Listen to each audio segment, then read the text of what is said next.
Joined again by my friends Glory Jones, Quinn Peterson, and Anthony Reyes. What's up, guys? You guys can go ahead and introduce yourselves to the new people that have just joined.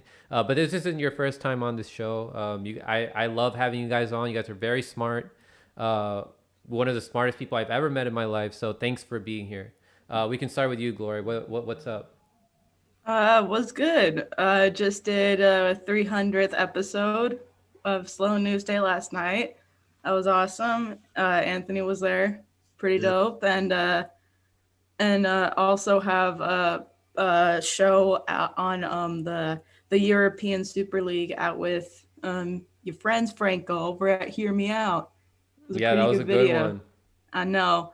You know it was good because we got the Barcelona fans hating on us in the comments.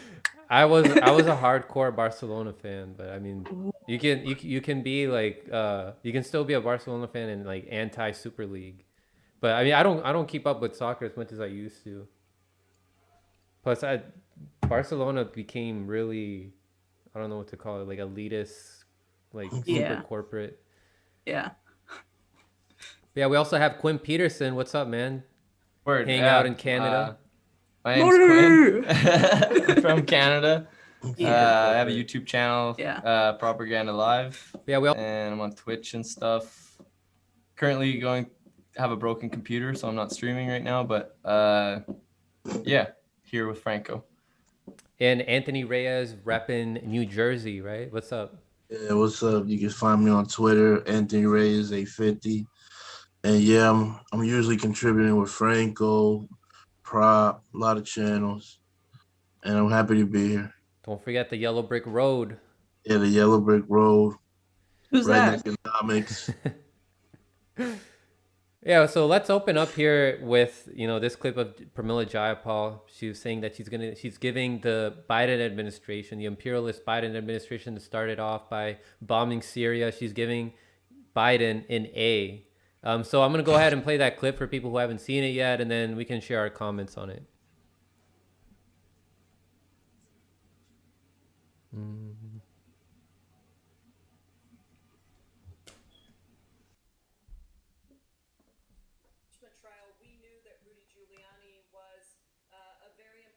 And everything that was happening, and so I'm not surprised by this. I think it's an important development, and we have to keep people accountable, and I'm glad that the FBI is doing what they're doing. Okay, let's move on to President Biden and how he's doing. One of your fellow progressives in the House, Alexandria Ocasio-Cortez, says that he's exceeded her expectations and expectations for progressives. Do you agree? I do. I think that this has been a really interesting time for us to see how the progressive movement at large, all the progressive voters, young voters, voters of color that came out and turned out for the president in November, helping us to win the White House, the Senate, and the House, and the pandemic and the way in which it has just really shined such a bright light on all the inequalities that have existed.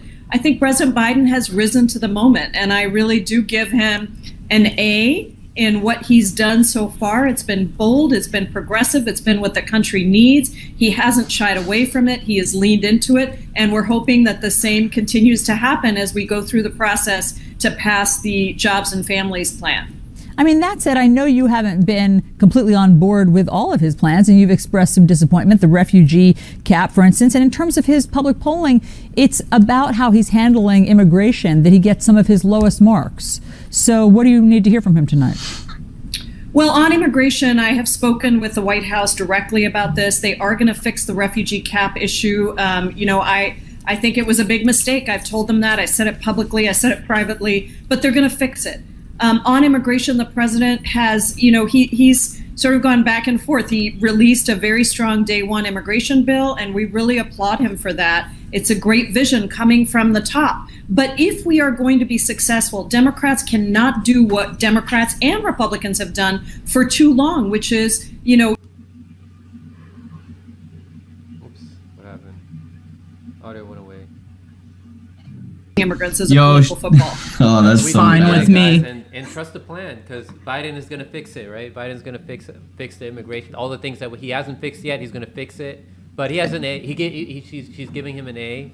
You know, he hasn't passed Medicare for all. He hasn't given us our $2,000 checks. He started bombing Syria, but he gets an A. Do you guys give him an A too, guys? You know what? Yeah, I actually do give him an A because he's doing exactly what he's meant to do as a PR, as head. The powers of the surveillance state and maintaining corporate and oligarchical hegemony over at the expense of 99% of the world's population. So yeah, and you know, to be able to do this and have all these progressives falling for it, I think he's doing a great job. And then they were talking about, vaccine rollouts and everything. Yeah, we're taking care of the pandemic. What Trump couldn't do, Biden's taking care of it, right, Quinn? Yeah. Well, I find it, they also talked about like immigration. And from what I'm reading on her Wikipedia page, saying that she was the executive director of One America, which is a pro-immigration advocacy group. So she's a quote unquote activist for migrants.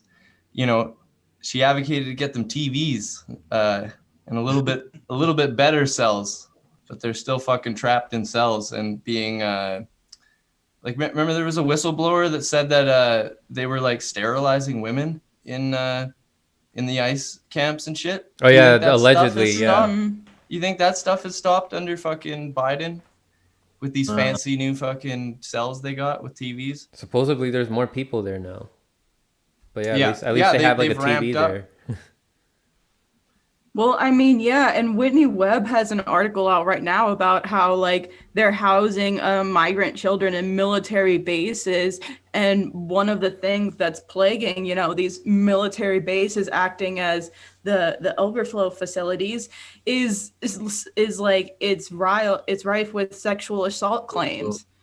So like all the shit that these kids and families are going through is still continuing, and it's only gotten worse. Yeah, Anthony, you said that Pramila Jayapal is a rat, or what was it that you called her? A what? Who? A rat? Rat fuck, I think it was. I don't remember. What did I say that? Huh? In the group chat. Yeah. Nah, snake. Oh, snake. Yeah. Snake. Okay. Yeah, I was like, damn, bro. I ain't gonna call her. Oh yeah. I remember now. It was a snake. Yeah. What's the difference between like a snake politician and a rat politician?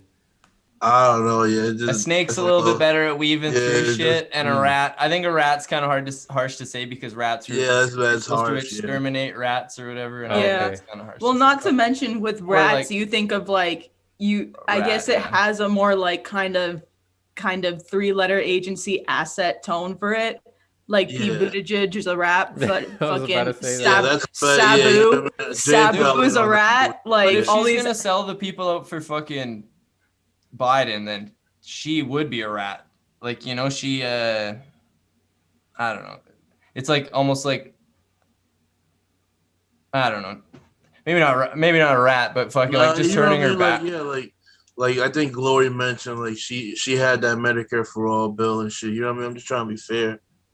Like like she came up strong, and then like it always goes down this way. They come out strong, and then they just chip away with the bullshit. They just fucking they just say shit, do shit that makes no fucking sense. They're making people think like, oh, now that you like look at what our votes did, we got the fascists out, we got the evil Cheeto man out of office, so now everything is perfect now. When that's not true, you're supposed to be pushing people and telling them to pressure Biden so that he can implement the things that he promised. Where are the things that he promised us? Like, where are they? No, right? wait, none of it has a. We haven't gotten it. He's gave a couple like what's the word, like I don't know, like it's for like PR purposes, but it's not much, and people see that like that's just lip service. Like we all know the YouTube creators that like. I don't want to name names, but fucking people be the synthetic left. People see that shit. Yeah, we'll call it synthetic left. They see that shit and they're like, "Oh my god!" Like the way the reporting on the migration thing was. It's like they got like their facilities were improved slightly. Influx facilities. Like that like description you gave, Franco, is no different then trust the plan. Fucking trust Donald Trump. 52D chess. And if Like, we're gonna give Pramila Jayapal fucking credit, then you gotta give Trump credit because Trump did some fucking advocated exactly. for good things too. But It's he's still a 50 fucking rat chess. fuck. Like I don't know. Op Warp, Trump absolutely rolled over for Op Warp Speed. He said Yeah. Peter Thiel, Eric Schmidt, Monsef Slawi, Robert Cadleck, I'm opening myself to you. Come at me. Like that's that. And Joe Biden's restricting speech. Like maybe not like that was the end result of him winning. Like all the speech is getting restricted and shit. So it's the same thing over and over again. Like people like they celebrate like tokens as they're getting like they're getting fucked over on the other end. Yeah, no, and Gameplay. like I saw it. That's gameplay. I saw it in your Discord too this morning, Franco. Like there was an article about like Cornel West. Yeah, I was about to say that. Yeah, literally saying that like Joe Biden has been more courageous in tackling systemic racism than Barack Obama. Wow. I'm like, okay, like Barack Obama was shite. I don't like the dude, hate the dude, but I mean, this is the guy that called Barack Obama Republican in blackface. Yeah. And he got the balls to stand up to Biden? Oh my God, man. Yeah, dude called out Obama, but now he's fucking rolling over for Joe Biden. It's like, yeah, fucking yesterday I was saying like, academia, there's a reason why it's in the Mickey Mac complex, and Cornel West is just fucking proving my point to me because like even back in the, like decades ago, looking at a bunch of his earlier stuff when he's calling out like liberals more often, like he wasn't mincing words, he wasn't soft, and like the more integrated he gets into like academia and like this progressive thing, the softer he gets. And it's like, okay, now all these progressives are gonna point to fucking Cornel West like he's my damn dad. Okay. Whether they're doing it on purpose or not, they're gaslighting people into thinking that things are fine when they're not. Things keep getting worse and worse and worse. They're exacerbating, and we're not doing anything about it. We think that we can vote our way out of things, and we have like millions of Americans thinking that our problems are done now just because they voted for Biden. But yeah, Gloria, you brought up the Mickey Mac complex. Like I have some people here in the audience who probably don't know what that is. So could you let them know what the Mickey Mac complex is? Yeah, well, I mean, so we all know what the military industrial complex is, the MIC, but there's also a propaganda arm of that comes along with it that Ray McGovern calls the Mickey Mac complex, which stands for the Military Industrial Congressional Intelligence Media. I fucking coughed through that. I'm so sorry. It's the Military Industrial Congressional Intelligence Media Academia Think Tank. So you have congressional, which is again, gotta look at that like it's corporate empire PR. And then you have the intelligence arm, which you know what the intelligence is doing. And then you have the media, which is always just taking these narratives given to them by three-letter agencies and running with it as if it's truth, and then selling that to the whole people. You know, how every media is owned, like how every media company goes back to and gets their news from the same three agencies. And then you have academia, which is, oh God. I can't even get started on that. Colleges and universities, like it's a revolving door for all of those. It explains like something like this guy I watched Sheldon Wolin, Inverted Totalitarianism, where like it's like a facade. You think like these institutions are like have agency and like they don't work together, like they're not run by like the same people, but they are, and like from the inside. So it's like it looks nice from the outside, but it's rotten from the inside. Yeah. And then you have the last part of that, think tanks, which is, that's where the Center for American Progress? Yeah. Or Center for Strategic Studies or National Endowment for Democracy, or those pompous sounding names come in. So were these like organizations within these institutions, were they ever efficient at like implementing like progress for the country? No. And It depends who the country is. Yeah. Okay. So it's just it's all pretty much just what is it called? It's a slush fund. Or what's it called? Fuck, I forgot the word, but it's like it's controlled opposition. Everything pretty much. Yeah. I mean, yeah, they progressed some key involvement by oil contractors in Iraq and Syria. So progress, just not for the working class people. Yeah. Yeah. There was progress for Delta Crescent Energy to steal oil from Syria. Halliburton. Yeah. Financial progress. Yeah. Halliburton made a lot of progress. Yeah. Yeah. Ray McGovern's the coolest, man. Yeah, that guy is like. Yeah, he's dope. One of the nicest and smartest people. Like, yeah. Shout out to him for that. I hope that like gets like. Yeah, like I can't. Mickey Mac. It's so hard. I know Mickey Mac, but I can't never say the acronyms. So I never talk about it or whatever. But yeah, it's like very cool theory.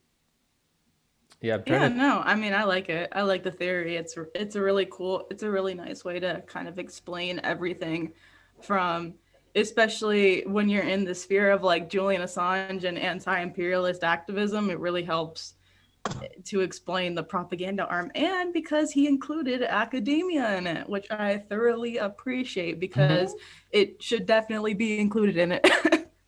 People it's like a silent partner. Yeah, it's like a silent partner in this. I'm trying to add you guys. It's interesting thinking about like, so when you work for the CIA and shit, like you swear that you can't, like there's certain shit you just can't talk about because you've seen top secret material or whatever, and it's like, you know, he knows shit, so he can say shit, but he can't say everything, or else he'll be just fucking like tossed in the slammer kind of shit. Mm-hmm. So it's like his life is like playing, like it's like a dance, you know, like. Yeah. What's the academia like on like the teacher side of it, Franco? I was about to ask you, Lori, because I can give you like a couple of stories, but with like you're in academia right now, you're a student, you're an undergrad. Like, do you see any like professors that are trying to control the narrative? Because you're a political science major. I was a biology major. But I'm an international relations major, relations. so it's even more CIA recruitment there. Yeah, but I mean, it's like the thing is it's not even the individual professors trying to like control the narrative. It's just them like parroting what they learned from their professors and what the institution has kind of like molded them to do, and what they do kind of by like trends. Like there's more autonomy there. I just think that like, yeah, it's also a very institutional thing, because like professors at my school, like they're still having to do a bunch of research and stuff. So like when they do their own research, it's like they have to make sure that they're in line for their peers in academia that aren't even the students.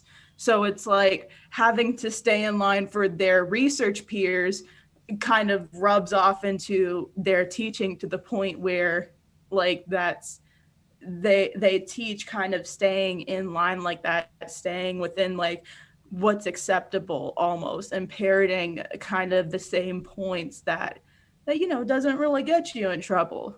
And yeah, and also I think I discussed this like way back, like last year in 2020 when I was on your show. Like pre-slow news day, and then and I was basically saying like there's a huge in international relations specifically, there's been a huge shift away from the use of primary sources, which I see as a way to discourage using stuff like what Vanessa Bailey or Eva Bartlett or especially WikiLeaks does, because the use of that material is generally discouraged in academia, because it's like, oh no, like you know, seeing Palestinian farmers sniped might make you too emotional and not rational enough to be able to think about the conflict in a productive way. It's like, this is what's happening. Yeah. Like, this is literally what's happening. It's literal facts. Like, I'm sorry, it's not analysis from some 60-year-old white dude named researcher McDouchefuck, but like, it's facts. Yeah, it's like very technocratic, where like people manage systems. Like it's like you go to work at Walmart, even if you're the manager or whatever, you're still following the system of Walmart, and you can't step outside of that. They literally have guideline or like guide rails that you can't unionize, you can't do all this shit within the company. And it's the same way that the government, the schools, like all of Mickey Mac entirely is set up, and it runs like Anthony was saying, in inverted totalitarianism, where there is no leader running it. It's like everybody's faith in the dollar and the American system, and people paying fealty to like the dollar, like it was like a dictatorial leader, and the economy is first instead of the in like a lot of dictatorial states, the leader rules, and it doesn't matter about the economy. They'll they can still survive and be popular without the economy, but it's not up to a leader in this system. The leader can be super unpopular, but at the end of the day, the faith is within the American system and the dollar, and it's like a faith-based fucking system where people they break trust in America and the dollar and stuff, and the system would like fall very fast. It's a crowd mentality, because people, when they question it, they're afraid that they're gonna be shamed, like if they voice it out loud. Like I was in graduate school for biology, and initially when the COVID reports started happening, people were like, some of the biology professors like, yeah, I mean, it's not a big deal, like it's it's not that much dangerous from the flu. Like they were saying that. And then when the university started shutting down, it's like, oh, this is a gross exaggeration, gross overreacted. It's a gross overreaction what they're doing. Like these measures, like they're unnecessary. Mm-hmm. And then like some of their students, because I didn't get to see some of these professors for a while because I was working like at home, but I met up with some of the students, some of my colleagues, and they told me that their professors who were initially questioning the quote unquote gross overreaction were like, oh yeah, but then Fauci said that this is appropriate. So I was like, oh, okay. So there's this blind trust in authority even in the science community. I mean, we're seeing it now more than ever, where the majority of the biology community isn't even questioning these experimental vaccines that are being forced on people, and now people like they're mandating vaccines on these experimental vaccines on people if you want to be on campus. Mm-hmm. Yep. I was watching a documentary today. It was about the Harper government. So before Trudeau got elected, he was this archaeologist found data showing that human life on North America was like pushed farther back in time, so that like and then the Harper government actually like silenced this woman's findings and started defunding science programs, and this woman kind of just got left to the wayside. She had a scientific finding and she got ignored and pushed out, and nobody said anything really about it, and the system kind of just chugs along and it's forgotten about. When the same thing happens in like the COVID situation or other situations, there's people like coming out against it and showing data, and it's just being ignored and filled in with like propaganda. Like there's a guy in my city was saying masks that the testing that he provides is faulty and it's providing false positives, but he's selling it anyway. And it's like, so there's just all these things out there that are clearly fudging the data, and nobody's debating that or talking about it. And I don't think people really have a respect for science if they can't fucking debate about anything, because that's science. Why don't we question why certain studies get more funding than other studies, and why we see a pattern in the ones that are not questioning really, like corporations that are manufacturing certain it's all drugs. About the money. Yeah. If you can't get a profit off it, then they won't make it or whatever. And then a lot of times they'll spin it in a way to like make you think it's a good thing, like Neuralink and stuff. They say it's gonna, help with like brain diseases and all, like fixing people's brains after head injury. And they didn't start there. They started with the profit-based thing, and then they're all sat around there. It's like, how can we fucking sell this to the public? And they start spitting out those ideas when all they care about is money. It's like, that's their bottom line. Mm-hmm. And then like even when you're applying for research grants and stuff, like you have to be able to sell it to a degree. And like it's like what Franco said. That's where they determine like, oh shit, like this one's a bit iffy. we might not be able to give this research project that much funding, or we might just reject it altogether. That's where it comes in. And like I think it was Prop saying it, how the dude who was selling the test, knowing that they produce false positives, it's like that's where all these people coming in that are like, the amount of people that have come up to me in person and being like, oh yeah, sorry, like I won't be at work tomorrow, like if I don't respond to you, it's because I'm getting my second shot. And then all these people going on and on, like expecting to make themselves sick by getting this vaccine. It's like, then why are you getting it, honey? You'd be better off not getting the vaccine at that point. It's a group psychology thing. Like they feel peer pressured by society to do it. And, they might have some doubts in the back of their head, but they just would rather not deal with, the public shaming if they decide to not get it. Mm-hmm.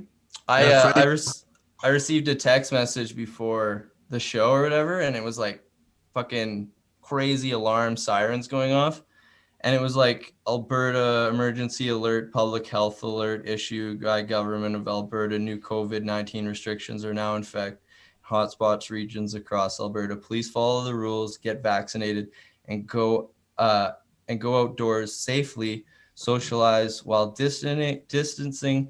Help stop the spread.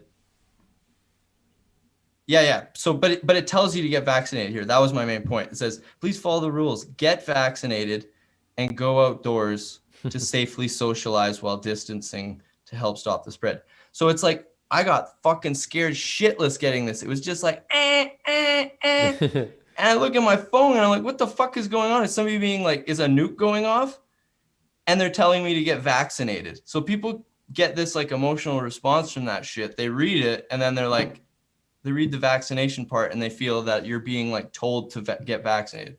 That's how I read it. Yo, Anthony, did you see Biden saying, oh, even if you're thinking about not getting the vaccine, you should get it because then you get your liberties back? I didn't see it, but I totally believe it. I wanted to bring up this question from your YouTube chat, Benjamin Nelson. He's talking about the efficacy and success rate of the Moderna and Johnson & Johnson and Pfizer vaccines. Because Kyle says we're anti-science if we doubt their success. And it's like... Who, Kyle Kalinske?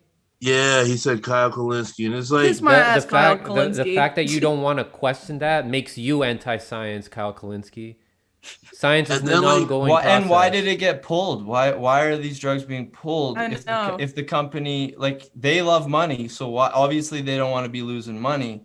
So why are they pulling it? If like it's not the fact that shit? People that like there are now more reports coming in of direct links between getting I'm pretty sure it's the Pfizer vaccine that they're specifically looking into, but like more reports are coming in of people getting the Pfizer vaccine and then afterwards developing it's myo something, the heart condition where like your heart is inflaming. And now Israel is having to look into it because they're basically finding that like people's hearts are getting inflamed because of this. So like now they're having irregular heartbeats after getting the vaccine and stuff. And someone did a whole thread on it yesterday detailing their experiences with it. And now how because of it, he's getting exempt from the second dose of the Pfizer vaccine it is, I'm pretty sure. So it's like, you don't want to look into that. I mean, I think... And there's just the amount of fucking technology we have out there that they're not exploring, like you said, that the underfunded research in other places, like we're not looking at ways to stop viruses from starting in the first place by fixing our ecology and living like not monocultured, because everything we do is like connected right now, and there's no like break in the chain, and it just spreads globally if you have a virus. And if it was a worse virus, my God, this system would not be able to handle it. Oh yeah, for sure. And I And just real wanna quick, address- I was just gonna read the exact thread from Tom Schultz about this. He says, "Yesterday I had a heart attack. My cardiovascular system is completely normal and healthy, but last week I took the Pfizer vaccine, and there are reports that it's been causing heart complications. Most causes have been ruled out, and it looks like Pfizer may have done this to me." The number of people, specifically younger men, that have reached out saying that they have heart issues too post-vaccine is astounding. Even people in my immediate network, young men 18 to 30 years old going through mild to severe cardiac arrest post-vaccine. This is scary. It's official. I have myocarditis, caused either from a viral infection with which I have no symptoms of sickness, or from the vaccine. I think the answer is clear. Also, I'm getting a physician exemption from needing to take Pfizer shot number 2. Whoa. You can also give cerebral palsy, I believe it's called, where your face like droops. And that's the thing, like that the AstraZeneca one, for example. Like they skipped the animal trial, and then the EU saw country after country ban it, and they were still telling people take it. And then they had to halt it and give the exact same explanations people were giving to them weeks before, that they ignored, that it was giving people blood clots. And the efficacy rate, that shit can be manipulated. It can be like why stop at 30 people being tested and 13 or like 17 being okay, and then that's your percentage, instead of it being like over 100 and using animals, like the Operation Warp Speed, how they fucking rush the shit. It's super crazy, like how you just let things pass that don't make any sense to you. They rushed kids trials, like when the kids who don't even need it. Pfizer, when the Pfizer vaccine was first being tested, in the contracts and in the trial reports that they released to the FOIA reading room for the HHS, they specifically said this hasn't been tested on people 16 years old and younger yet. That was, I'm pretty sure that was right as the Pfizer vaccine was starting to be approved. And then fast forward just a couple months, and then they're already out here giving this to 12-year-olds and telling children to get the vaccine and telling teens to get the vaccine. Like, no, you don't need it. And then when you try to share this information and try to make people think like, look, here's objective information. The amount of I've never seen the kind of censorship that I've seen, like for when you talk about like COVID, or you try to share information about the vaccine. So I want to pull up this tweet that you put up, Glory, because you tried to share some information recently. So you said, I tried to share an article by Whitney Webb and what is this?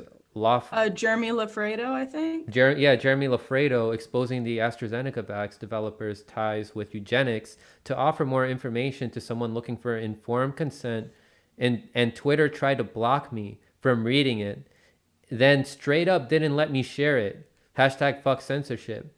So then here's what popped up, I guess, is like, warning, this link may be unsafe.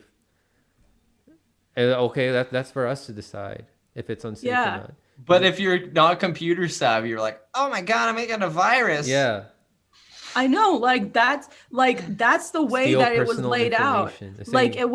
It wasn't laid out like that cutesy little thing when you're about to quote tweet an article that's like, oh, are you sure you want to read this? Like, no, this was straight up like report screen. Are you sure you want to read this? And then I think like the first 2 bullet points were about like malicious link, and it's like spammy links. It said violent or misleading content, certain categories of content that, I mean, Whitney Webb documents her sources. And even if it's wrong information, we can, the solution is not to censor that. That's just going to create more suspicion. The solution is to have more speech and, provide more objective information. That's how we have a more smart public, not by like, oh no, you're not allowed to see this. Like we'll tell you what to think. And then you said you weren't able to tweet this out. It says tweet not sent. Your tweet couldn't be sent because this link has been identified by Twitter or our partners as being potentially harmful. And then you said, check out this totally safe article about how awesome vaccines are. So you try to share it again, but, you know, talking about how vaccines are safe and awesome. And then they still wouldn't let you tweet it out. They just straight up didn't let me tweet it. Like, and it wasn't even one of, like, I was trying to read it where they go like, oh, are you sure you want to tweet this? They were like, no, you can't tweet this because misinformation, this may lead to harm. I'm like, really? Really? And if anything, it's like you said, Franco, seeing those little content warnings for like, it's not gonna make it any better. I mean, that's what happened with the first Plandemic movie. Literally, it got more attention because it was getting censored so hard. I wasn't even. That's how I got my parents to watch it because they were like, "Oh man, what is it all about?" It increases curiosity. I know, because my parents like buy the COVID narrative, and even they watched Plandemic just because it was getting censored so hard. I was like, yes, good job, guys. Like anything else, it's like if you kick Alex Jones out, that'll give him more buzz. With anything like this, it just like it makes it a more niche thing. Doesn't mean it's gonna go away. I wasn't even questioning COVID that much back then. What was it like? That came out like in March or something, or April 2020. I was just like, oh, we'll see what happens. I'll see like when more information pops up. That was before like I found out about The Last American Vagabond. And then I was like, okay, if they're censoring this, and then like, what is a trend that we've seen before? When they would try to censor information about Russiagate, when they would try to censor information about the Syria gas attacks that were, you know, exposing what actually happened, then I was like, okay, so they might be trying to hide the truth here. That's what goes through people's heads. So yeah, it's counterproductive when they try to do that to their goal here of trying to control. And I just want to say that we left out that even though they halted the AstraZeneca vaccine in Europe, they still were giving it to like Africa. Oh yeah. I think India too. Like they don't give a fuck. Well, they halted it in Canada, but then they said that they're still they halted it, and then they said that they're still going to distribute it in Canada or whatever. And I was like, what the fuck? Yeah. Like the media was like, I can assure you it's fine. Yeah. The That's what they efficacy did rate. in LA with the sheriff department's eugenics program, where basically they were giving the Johnson & Johnson vaccine to like disabled and homeless and autistic children, and they were using the Johnson & Johnson vaccine like as it was being damn near recalled, and then they paused it like way after it got halted, and then, you know, now they're resuming it. So that's insane, guys. But hey, I mean, isn't mainstream media better than independent media according to Destiny? I was gonna say Destiny thinks so. Like CNN, you just go to CNN and it's just not bullshit. Look at the state of alternate media, and you gain a whole new level of respect for mainstream media. Nah, bro, it's the opposite. When I got more involved with independent media, when I joined Slow News Day and got more involved with independent media, I lost even more respect for mainstream media. And independent media too. I was like, y'all some hoes, bro. You getting out truth by fucking me. That's sad. It's like he's negating and like obfuscating from like the fact that there's people like Eva Bartlett and Vanessa Beeley. There's a lot of people like that out in the world, and they're all doing it private, you know? Like, you don't got to be working for New York Times to be like on the ground and reporting. So like, fuck Destiny for thinking there's a whole bunch CNN's of independent media people foreign that reporters write, are like their grammar, they write way better than a lot of these mainstream outlets. Whitney, Ryan, Derek, and they'll release the raw Robert, footage. Eva, Vanessa. Do I gotta keep going? Like Corey Morningstar. Like who's Caitlin Johnston? Corey. Yeah, Corey. Shout out to Corey. Shout out Corey Always Morningstar. shout out to Corey. Yeah, fucking Dean O'Brien, Gordon Dimmick, Kevin. so it's like so Kevin Kevin, Pistola. yeah, like so many people, and not just so many people that are so rigorous in their research. My bad, I want to cut you off. Joe Lara, Elizabeth Voss. Yeah. Because there's so many. This is why I hate lists, because there's so many. I always forget people, but like there's so many people that are not only like overworking themselves with the rigor of their research, but they're literally going to these places, like out or like, living there. I know, like to these people, I just want to show them videos of like Eva Bartlett literally standing in fields with Palestinian farmers as they're getting sniped at, and like standing in front of them with a yellow vest being like, why are you shooting at innocent Palestinian farmers? Fucking like sneaking through fucking ISIS caves, caves. Yelling at the Israeli soldiers in his documentary. I know. She's got videos on her YouTube of her sneaking through ISIS caves and then going into the fucking headquarters of ISIS and then fucking the white helmets and filming. And I'm just like, dude, this chick is nuts. Speaking of Destiny, fucking pay me to do that. you guys I want to show the audience how Destiny got wrecked by a fellow MCSC network member, Fiorella Isabel. So there was an event that happened in Kenosha where they had panel debates with people with different ideologies. There were conservatives there were leftists, but Fiorella was there as there was one leftist, two leftists. There was Nico House and Fiorella. Yeah, the rest were fucking liberal bitches. The rest are what? Right-wing grifters. All right, let me share this for everybody to see. Republicans in Kenosha. Yeah, I heard from people who weren't at the event whatsoever that it was a room full of Republicans. So I'm gonna trust that opinion. People that don't know shit. So here's where Fiorella was. I think she's talking about in this part here that I have. She's talking about. She's exposing the Green New Deal. For not doing enough.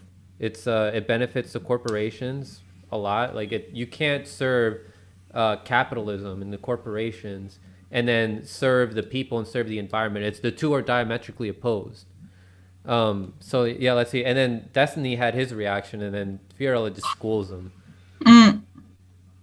Behind the scenes, you have people that work with Google, people that are bankers. They're all having these summits together into how to privatize nature. That's what I mean by it doesn't go far enough, meaning it doesn't really attack the cause of it, the causes that are allowing climate to accelerate. I don't think it's as accelerationist as some people are saying, but I do think they are making this the issue by using people like Greta Thunberg, who they're exploiting as a child, to promote this sort of idea of like, oh, we have to do this, and this is a new way of doing things. If you watch anything, watch the recent conference at Davos with the Great Reset and look at what these people are saying and how they want to proceed. That is a very dangerous route that we're going in, and nobody's really talking about it. Is your objection, you're saying that some people are looking at this as not a sense to address climate change, but to address jobs or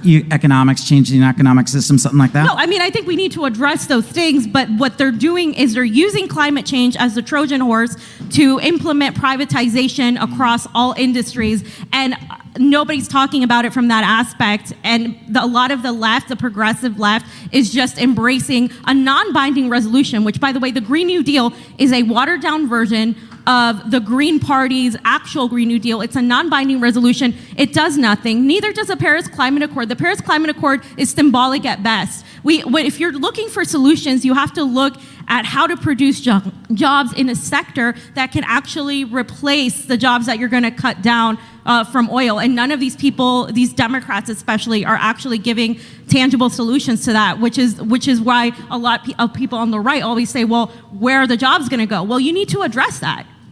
To be clear, I'm pretty sure Biden's infrastructure bill earmarks like hundreds of billions of dollars towards like greenifying like parts of the U.S. economy, whether you're talking like infrastructure, whether you're talking about new jobs created in green energy. So I don't think it's totally fair to say Democrats aren't addressing the jobs part of like green energy at all. Like that bill is a ton marked for like green-related industry. I don't honestly think it is. I think it's just all talk. I haven't seen Biden in the last 48 years actually like not backtrack from everything he said. He's been lying for the last 48 years. His whole administration is the Obama administration put back in place. They are destroying our foreign policy. They are not going to get out of Afghanistan. They're going to privatize the troops. This is not a man that I trust. And also, by the way, he's not specifying where these jobs are going to go. It's really easy to say, oh, I back union leadership, I back jobs. But then what you're backing is the corrupt union leadership, and you're not doing anything for the workers. And that is also a problem that I see in unions, is like we have to look at how unions have become mini corporations, and that's why a lot of people don't want to join them. We have to address those systemic structural issues that include our infrastructure. Okay. While that's true, to be clear, so Biden is talking about a full withdrawal from Afghanistan. Biden was the first senator Talking about it. But he said we'd be talking out by about it. 2014. I mean, just talking about it is already doing more than Trump did about it. Number two, Biden was the first Trump senator. wanted to remove Trump the didn't troops from do. Afghanistan. Trump didn't get us out of any He got wars. opposed He by didn't start the anything. liberals. Yeah, so now we're in it. To be clear, Trump controlled all halves of government, both halves of government, So okay, did- and the so did the president. Democrats. I'm just going to pull us out of. I'm using So the did Star Trek Obama, transporter, pull us dumbass. out of Afghanistan and back to Kenosha. It's fascinating that a man that said he could do so much has so many people lined up to make excuses for his ineptitude. I mean, I don't know what to I'm not say. making Like, excuses for If the Trump. I don't ineptitude think is Trump starting did enough. wars, I'm glad that he didn't do anything. yeah, I mean, All right. yeah, So on a scale of 1 to 10, like, how much do we hate Biden? Right. I think they're 10, 10. 0, Infinity. 5. But okay, I mean, let's kind of put that aside and get back. Aaron, you must not trust the models a little bit on climate change, because you don't think that it's that big of a deal. You don't like the Green New Deal's address. Like, where are you getting that? Yeah, so that's right. And But yeah, On a scale of 1 to 10, how much do you hate Biden? 5. What a dickhead, bro. She's such a right-winger. She said the Great Reset, that's an anti-Semitic conspiracy theory.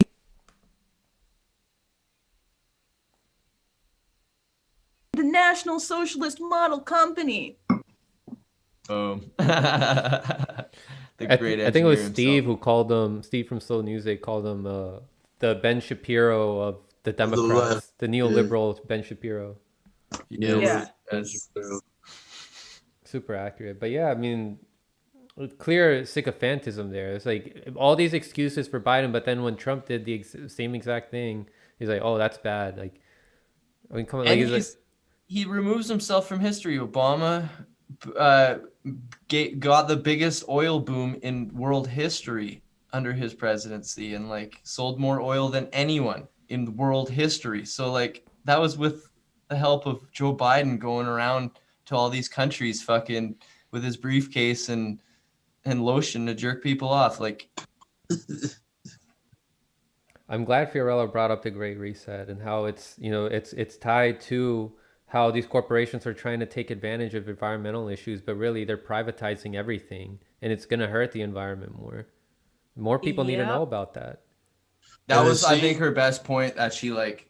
It seemed like both Destiny and the right wingers, they didn't really know what she was talking about either. They didn't. Because they only think in like only think in like monetary purpose. Yeah. Like they're not thinking about like the soil or like they don't fucking give a shit. Yeah. The guy sits in his house and plays on his computer. Yeah, like the Great Reset and Fourth Industrial Revolution are very much intertwined with a lot of environmental issues, but like people don't run that way because they see that like it's the whole right-wing conspiracy thing, or it's just they don't run into it because they're only focused on using environmental issues to score some virtue signaling points. Well, it's like Bill Gates. He's like known as like a guy that's trying to like advocate for climate change and make solutions and all this shit. Meanwhile, he's one of the biggest fucking contributors to carbon emissions because he fucking owns the most land in the world and he fucking farms the shit out of it with weird ass chemicals and in shitty fucking monocultured ways. So it's just like the fact that Destiny can't see that, man. I can't stand when I talk to people and they be dick riding Elon Musk or dick riding fucking Bill Gates. God. It's like, dude, are you serious? It takes 10 minutes to fucking like research past their bullshit lies. Yeah. Everybody's like, oh, Elon. Oh my God, he's a cool billionaire.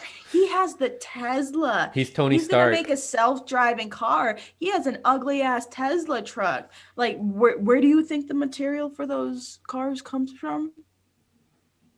The solution How do you is to think those reduce materials energy. are obtained? What agenda do you think Elon is serving? It's like y'all were willing to admit that he wanted to coup Bolivia for lithium, but like, hey, what do you think that lithium is for? It's not just for those shitty Teslas, it's for the fourth industrial revolution, because Elon's not the only one looking for lithium or for cobalt or for nickel or for iron in Africa and on the ocean floor. I seen a video of that guy today. He's talking about his Neuralink shit, and he's like, it's not like you can just take over someone's mind. It's gonna take a while. And it's like, you're a creepy fuck. You just admitted it. You admitted it can take over your mind, you fucking prick. I'd smack him for saying that. He admitted we cool who we wanted cool too. Yeah. He's a big mouth, man. His interest is to increase his profits. So he wants to sell more Tesla cars. So what is that going to require? It's going to require obtaining more natural resources. So more environmental destruction. So it's diametrically opposed. Like interest in increasing your profits and in protecting the environment are diametrically opposed. These people need to be exposed more and more. What is he doing now? Like trying to control chimpanzees' brains and like putting microchips in their brains. He wants people's consciousness to be put into like computers.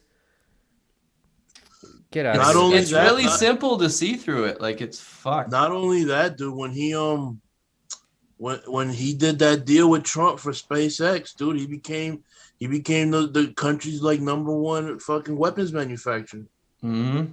Like this dude, he's got his hands in all that shit. Neuralink, fucking lithium in Bolivian mountains and shit, and Africa and like deep sea mine. Yo, he's all over the place. Yeah, dude, he fucking exploited the shit out of Congo. You man. name some creepy shit, for, like, genocide in Congo.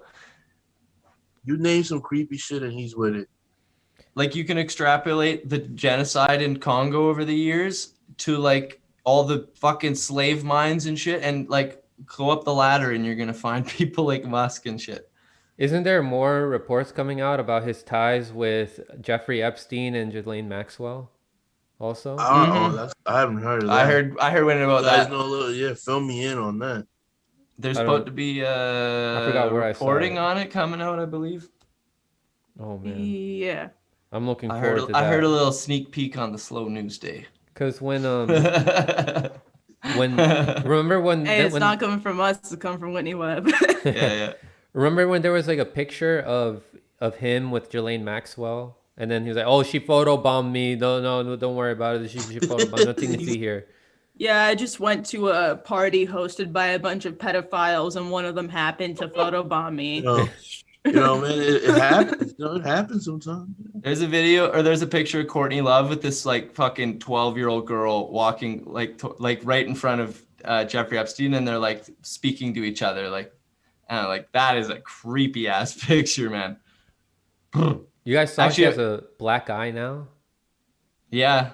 I heard, and I was looking at like Discord. I didn't really pay much attention, but somebody was like questioning if it was, I think Jess said, like questioning if it was actually her. And I just seen the screenshot and I was like, I don't know, man, fuck. It's like those Epstein pictures when he was like wheeled out of the place or whatever, he was dead. Apparently a human ear is like more, it's more, what's the word I'm trying to say? You can identify somebody easier with somebody ear pattern than with their fingerprint. So like when Epstein was wheeled out, his like ears, like you look at the pictures of him being wheeled out and then pictures of him all around, and it's like his ears are different. And I don't know, that shit makes me question that if they were like let go, you know? Yeah. I mean, and all him and Ghislaine Maxwell's ties to Mossad, it's like it's pretty easy to get a new island and just stay there or whatever, you know? Yeah. I think Mossad probably wanted to fucking tie up some loose ends with him before he would ever kill himself. That's so creepy, man. It's And plausible. then people They were got the money to do this shit. You know what I mean? If anybody got the power and the money, It it's seems like Mossad. everything we talk about, the majority of people aren't actually like digging into the meat of the information. And when you do, you can clearly see there's some fishy ass shit, you know, and that it needs to like the whole Epstein thing. I was driving down to my grandma's and I was telling like my family, I'm like, yeah, this Epstein guy's like in jail. And I bet you any money he's going to fucking kill himself. Or I bet you any money he's going to be fucking or no, I didn't say kill himself, but like he's going to be suicided or whatever. And they're going to say he killed himself. And then I get to my grandma's, fucking turn on the news, and that's what fucking happened. I was like, Oh my bro, God. that's what the whole internet was saying, man. Everybody that was paying attention to that shit knew it. I haven't Yeah, been no, looking for as real. deeply into it as I should, like the Ghislaine Maxwell case. Me I know neither, honestly. But when more reporting on it comes out, I'm definitely gonna look into it more. I was gonna say the reporting on it isn't really like it's the court cases that are being talked about, and it's a lot of the stuff that the victims have already said is being released in the court cases. They're hiding so many people, so it's not like implicating many people. Yeah. I don't know. I feel like there's better resources online than like most of the people reporting on it. Just by like looking at pictures, old pictures of Ghislaine, and like seeing who they know. Like I don't know. Like to Yeah, me, well, I seeing mean- Ghislaine at Hillary Clinton's daughter's wedding and stuff. Yeah. That's Well, some not red to flags. mention, it's easy to make like, you know, Ghislaine and Epstein to be out to be the like the sole boogeyman in all Yeah. of this. Like, oh no, this is just a rare case of pedophilia. We caught 'em. You know, not like we caught him not getting into nothing like to worry about anymore. yeah, like not getting into like global human sex trafficking or like the fact that oligarchs are all involved in this or the fact that like intelligence agencies are all involved in this. It's Well, you guys got to like it's like this shit's a repeatable like sloppy, lazy logic. Like same shit with the Derek Chauvin shit. Like, oh, now everything's fixed. We got one guy locked up. That's how they like. They're sloppy as fuck, yo. They're like, Yeah, this shit is, there's not a lot of thought behind this shit. Bro, people were saying that yeah, the Derek Chauvin trial is a test for America. Like, what test? America don't need no test. Like, we yo, already like, know how America We're is. not, yo, it's not gonna Rodney solve the King problem. wasn't not fucking- qualified It's just to taking take care of the a test. symptom. We're Like, past the test. Like somebody's got to fucking like take us to remedial class. No, There's no fucking test that we can take. I know, bro. But yeah, I mean that is their goal because they want people to just not dig deep anymore. So yeah, they're gonna make Epstein, like in that documentary on Netflix, especially, make him out to be as like the mastermind behind everything, when really he was just like a manager. He kind of worked. Yeah, he was working for he reported to Maxwell, and Maxwell reported to Wexner. Yeah. And then Yeah, they're saying that she was his madame or whatever, and that's how they kind of like. I've heard them report on it. Yeah, but she was that way. way more hands on. Yeah, I don't know if she was just the madame, you know. I think she was. I think she was like the connection girl, you know. Like, come on. Yeah, I was gonna say because of her father. Yeah. Fucking Robert Maxwell head ass. Yeah, dude, like Epstein wouldn't know any of these people. You think Epstein would know fucking the royal family and shit if it wasn't for Ghislaine? That's what. Yeah, like that's what I'm saying. Like his Harvard connections ain't getting him that. That connection is like super needed. Yeah, and you got like the fucking, you got like, this isn't not necessarily in the same thread, but still on Epstein. You got all the partisan dumbasses that were just like, oh no, it's all Hillary. Or it's all Trump. Or no, Yeah. it's all Trump, It's man. both of It's all them. Trump. It's like, guys, Shout out Dubs O'Brien. if he has he has pictures with the Clintons and he has pictures with Trump, it means they're both involved. Yeah, it's like And it goes like beyond teens- that too, because isn't like, wouldn't you say that the entire Mickey Mac is involved in this? If we have like politicians, Oh, we have yeah, people in Congress, intelligence. academia, intelligence. Is entertainment included in there? Because we see a whole bunch of propaganda in our entertainment industry, and we have so many Media. actors and actresses there. Yeah. Well, like Yeah, the media. dark web, for instance, like where the pedos would go hang out was created by the CIA so that they could fucking hang around the pedos in being anonymous. And you know, they don't give a fuck, you know, they let it happen and they get a part, they work within it too. It's the same thing like I'm watching Snowfall. It's about like the crack epidemic. And they did the same shit. They fucking funding fucking rebels with weapons, buying fucking drugs and weapons, and like doing this fucking cycle of shit so that they can work in anonymously within it. Yeah. Well, and it's like because of this whole QAnon psyop shit and like all that bullshit, it's like people don't want to talk about Epstein. They don't want to get into the ties that him and Ghislaine have to like global elites or the intelligence agencies, because the moment you get into that, the moment that, you know, you start sounding like, ooh, QAnon, and it's like people are afraid to sound like QAnon. It's like, no, QAnon doesn't have a monopoly over an issue like human sex trafficking. Yeah. It's designed that way so people are too scared to talk about it. Yeah, exactly. And I also want to harp on something that Glory brought up earlier, where like you can see like the hypocrisy when it's when you see like a certain topic like Epstein, and there'll be like you can see how both sides are dumb, and then like even earlier when we were watching Destiny, and Destiny's talking about, oh well, Biden said we're getting out in 9/11 or whatever, and then like you could have heard these same arguments from the other Trump side. said he'd get out earlier. A year ago, 2 years ago. And it's like, it's something to keep in mind that you don't need a daddy figure. You don't need to be sheep herding for me or like carrying water for anybody. Like, be independent thinkers, and you'll always see like things more clearly. Like, that's like I just want to say that because it's very important that like people need to get out that fucking rat race shit where like they're like somebody has to be a good guy. Yeah, somebody has to be a good guy. Somebody like in certain realms, nobody's a good guy. Like isn't that it happens more than you think. 100%. Yeah, word. Or certain systems can't allow for a good guy to ever fucking be a good guy. Yeah. Like when I go to work, I can't really be a good guy because they'll fucking fire me if I start like helping people out in like going above and beyond. They'll be like, "You're fucking wasting my money. Get out of here." So it's like, yeah. I mean, like that's where ACAP comes from. Do I think every person who puts on a uniform is a bastard? No, guys. But the system will make them into one because all the good cops either get fired or they leave or they become bastards themselves. Yeah, they conform to this. They look the other way and shit. Yeah. Mm-hmm. And like it goes back to the Mickey Matt, like all these intelligence.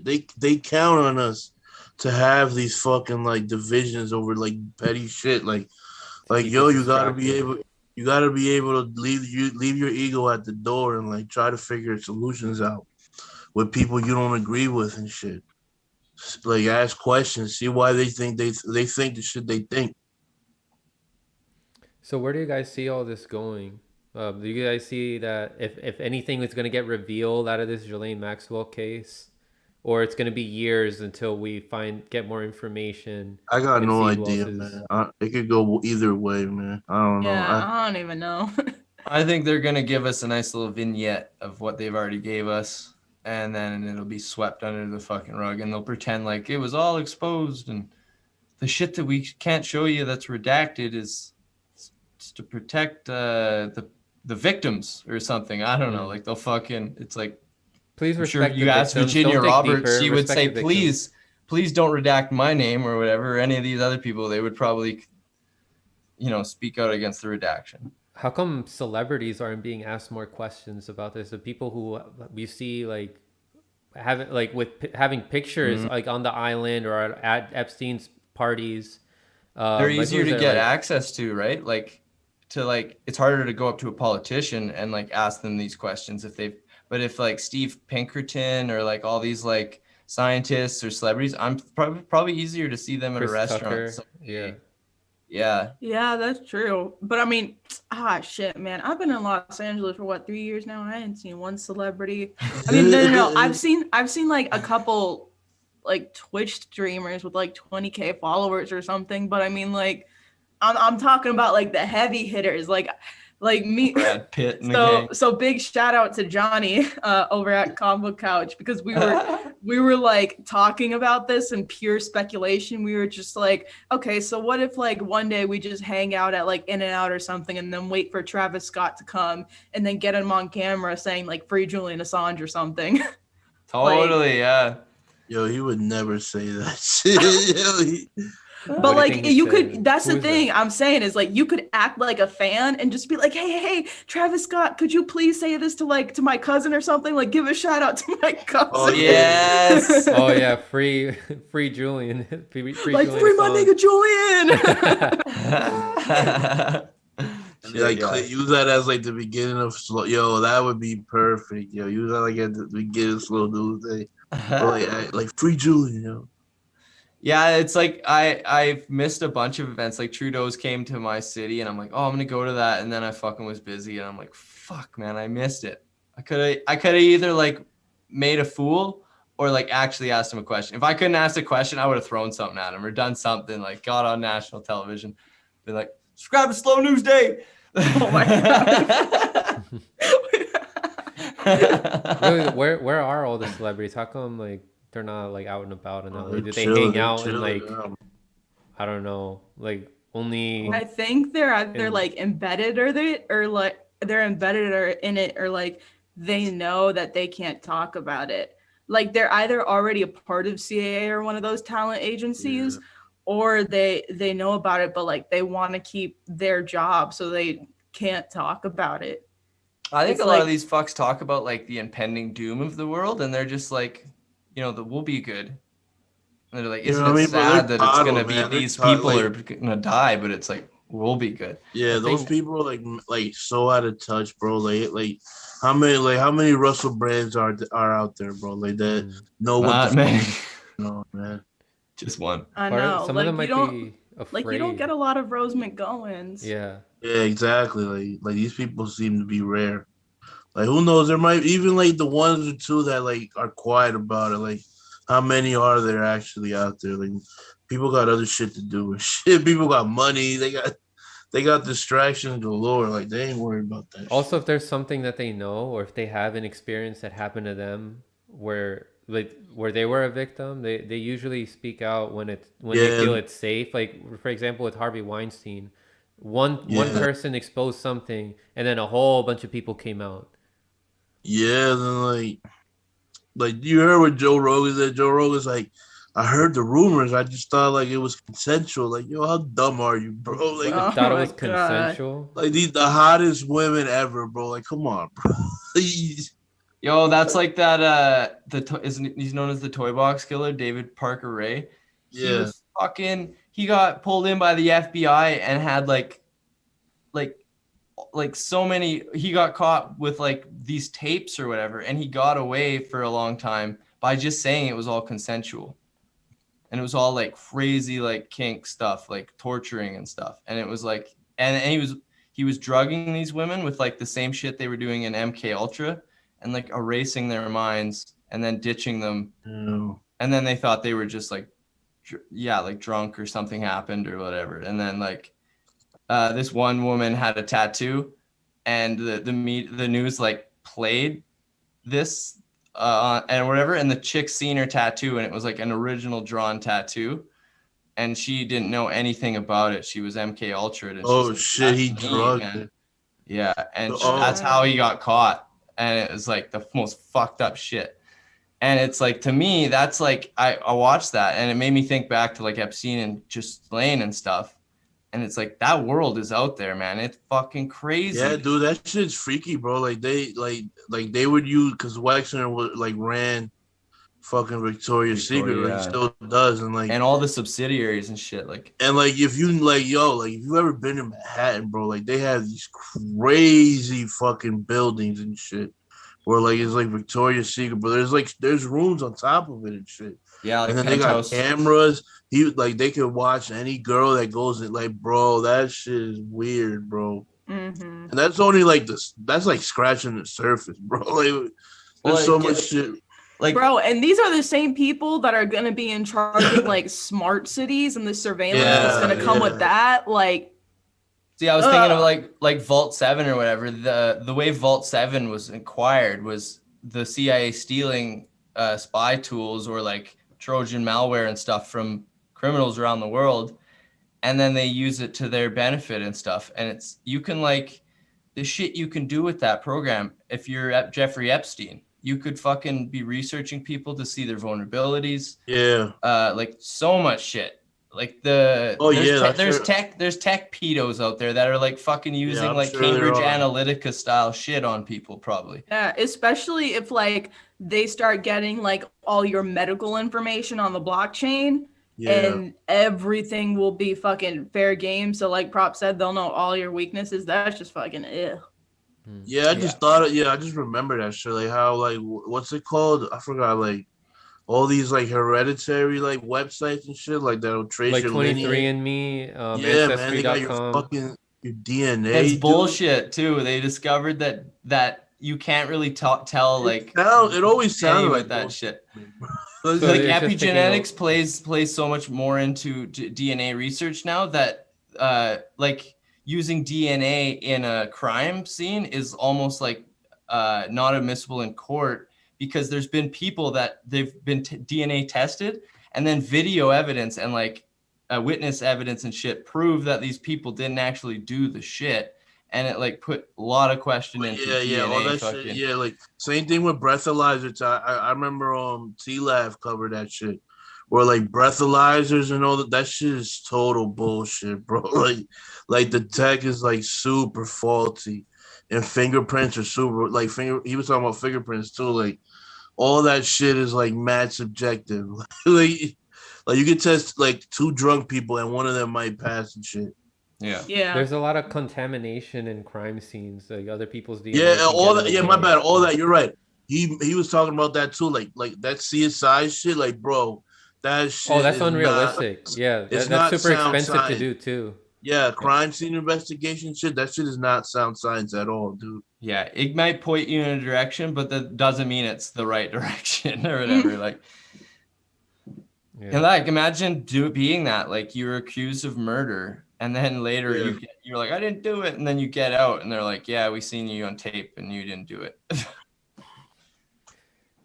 Or like, there's witnesses that say that you were with them or like let's say you are innocent and there is evidence that will exonerate you. And then you have a fuckhead like Kamala be like, no, I need a murder on my like to show that I'm tough.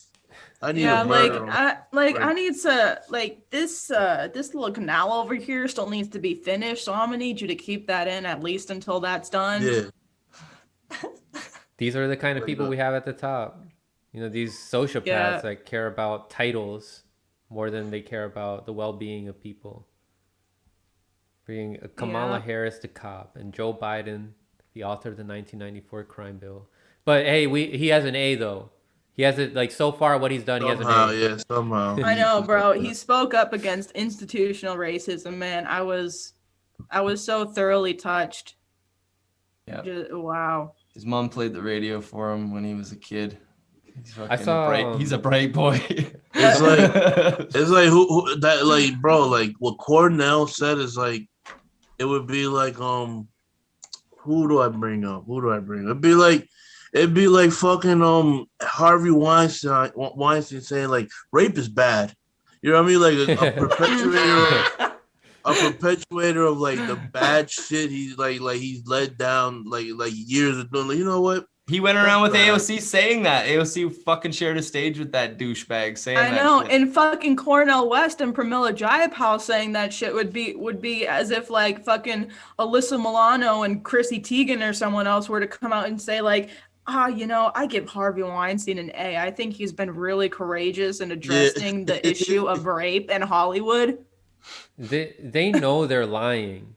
Or they David know they're lying Duke. to the Cornel American was public. like praising David Duke.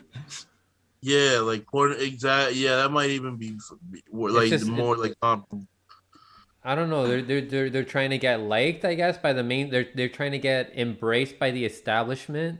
It reminds me also when Kyle and Crystal were trying to give like like a neutral reporting on Joe Biden. Is like, yeah, I mean, he's saying all the right things about pulling troops out of Afghanistan. So I mean, this is great. I mean, he's pissing off the right kind of people. It's just fucking lip service.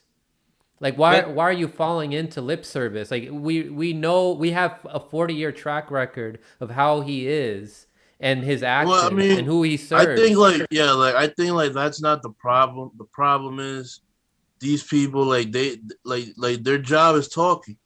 They gotta talk. They gotta give you like sound bites and shit. It's like, bro, like there's bigger shit to do in the world, Kyle. With your influence, like you could be platforming people. You could be like start like getting people together to do something. Like, dude, like he has the people who actually platform have to organize solutions. it. no, he just wants to keep talking. He just wants to keep Yeah. talking, No. filling airtime with talk. That's what I want some of my audience members to realize. Like a lot of them are they still listen to people like Kyle Kalinske and Crystal Ball of the Hills of Rising. Realize these people aren't presenting anything to you about solutions. They think they're trying to make you think that we can vote our way out of it if we just get enough, Justice Democrats in office, that our problems will eventually go away. We don't have time for that. Electoral politics are not going to save you right now. We're out of time right now. Like there's real solutions that are being presented out there by people like Derek Bros with his Freedom Cells, the people that he platforms on there. There's other people out there that are also trying to present solutions. There's communist and socialist channels that try to present solutions for how you can opt out of the system and organize with your communities. I'm trying to do that here by platforming a lot of people like, Gloria, Anthony, and Quinn, presenting different solutions or ways that we can challenge the system. But these bigger people out there that have been on YouTube a lot longer than us aren't doing that. They got so comfortable with just talking about the problems and just having people hope for a savior to come, I guess, save us, like the next Bernie Sanders or the next AOC to come along and save us all. And that's important what you're saying, bro. It's like they want to pass the buck on to electoral politics and shit, and like you know what I mean? Like Kyle, like he'll start you a Justice Dem, whatever. And it's like, bro, like there's so much more shit you could do outside of the system that you it just go right past your head. So like, you want to do like these little fucking kid games and shit where you're not getting anywhere, and all you're doing is like making people more and more desperate. Like that, like that shit makes no sense to me, bro. Like, do you mean well? Like when you say you mean well, are you like for trying to help regular like day people and shit? Like it's a one size fits all to your solutions. Like there's no other thing you could do. You can't improvise in any other type of way. To me, it, like what you said, is they're not having other people on, and that's when I see that you're gatekeeping and you're like, it's all about you at that point. Or they only platform famous like other people as big as them or politicians. Yeah, or they it's platform Andrew very Yang. strategic. And the for instance, like Jimmy Dore, the heyday of Jimmy Dore that I loved watching him was when he was interviewing a shitload of people. Like every week he'd have a new person on. I was like, bruh, this is fucking boss. Like you ain't getting this anywhere else. But then he got in a rut, and he would have Dylan Radigan on every day. And then now it's fucking Aaron Mate. And it's like, I like those guys, but it's like, dude, we gotta fucking like, I don't know, man. There's people there's like ecologists and like environmentalists that we gotta be hearing from, and like, not just like jerking off about electoral politics. Like everybody's talking about the same shit. The horse race. Yeah. You can. Yeah, go ahead, Gloria. I was gonna say, like, you have to be able to recognize when your audience is ready to move on from a topic, because like I thought Franco did it well with like all the MPP stuff. Like he went hard on MPP, but like now a lot of your audience doesn't need to hear about it anymore. Yeah, like they need to hear how to move on from that. So it's like, so So it's their like, job. yeah. It's their job. So now to you're keep on that to talking information. about like more COVID and more environment stuff. And like, yes, Yeah. that's how you do. Your audience keeps growing and you keep moving on to other topics. You don't stay in like this perpetual hamster wheel, because that's what it feels like watching Jimmy Dore now. It's like, oh, just like stop talking about force the vote. Like your audience already knows that Russiagate was a hoax. Like, come on, there's more thing I stuff like to talk about.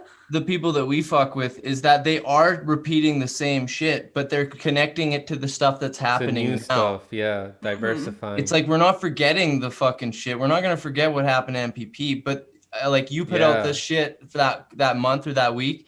It's people's job to talk about it, disperse the information, and then also connect it to the narrative and fucking move with it. Yeah, if it's relevant or something new pops up, then I'll talk about it for sure.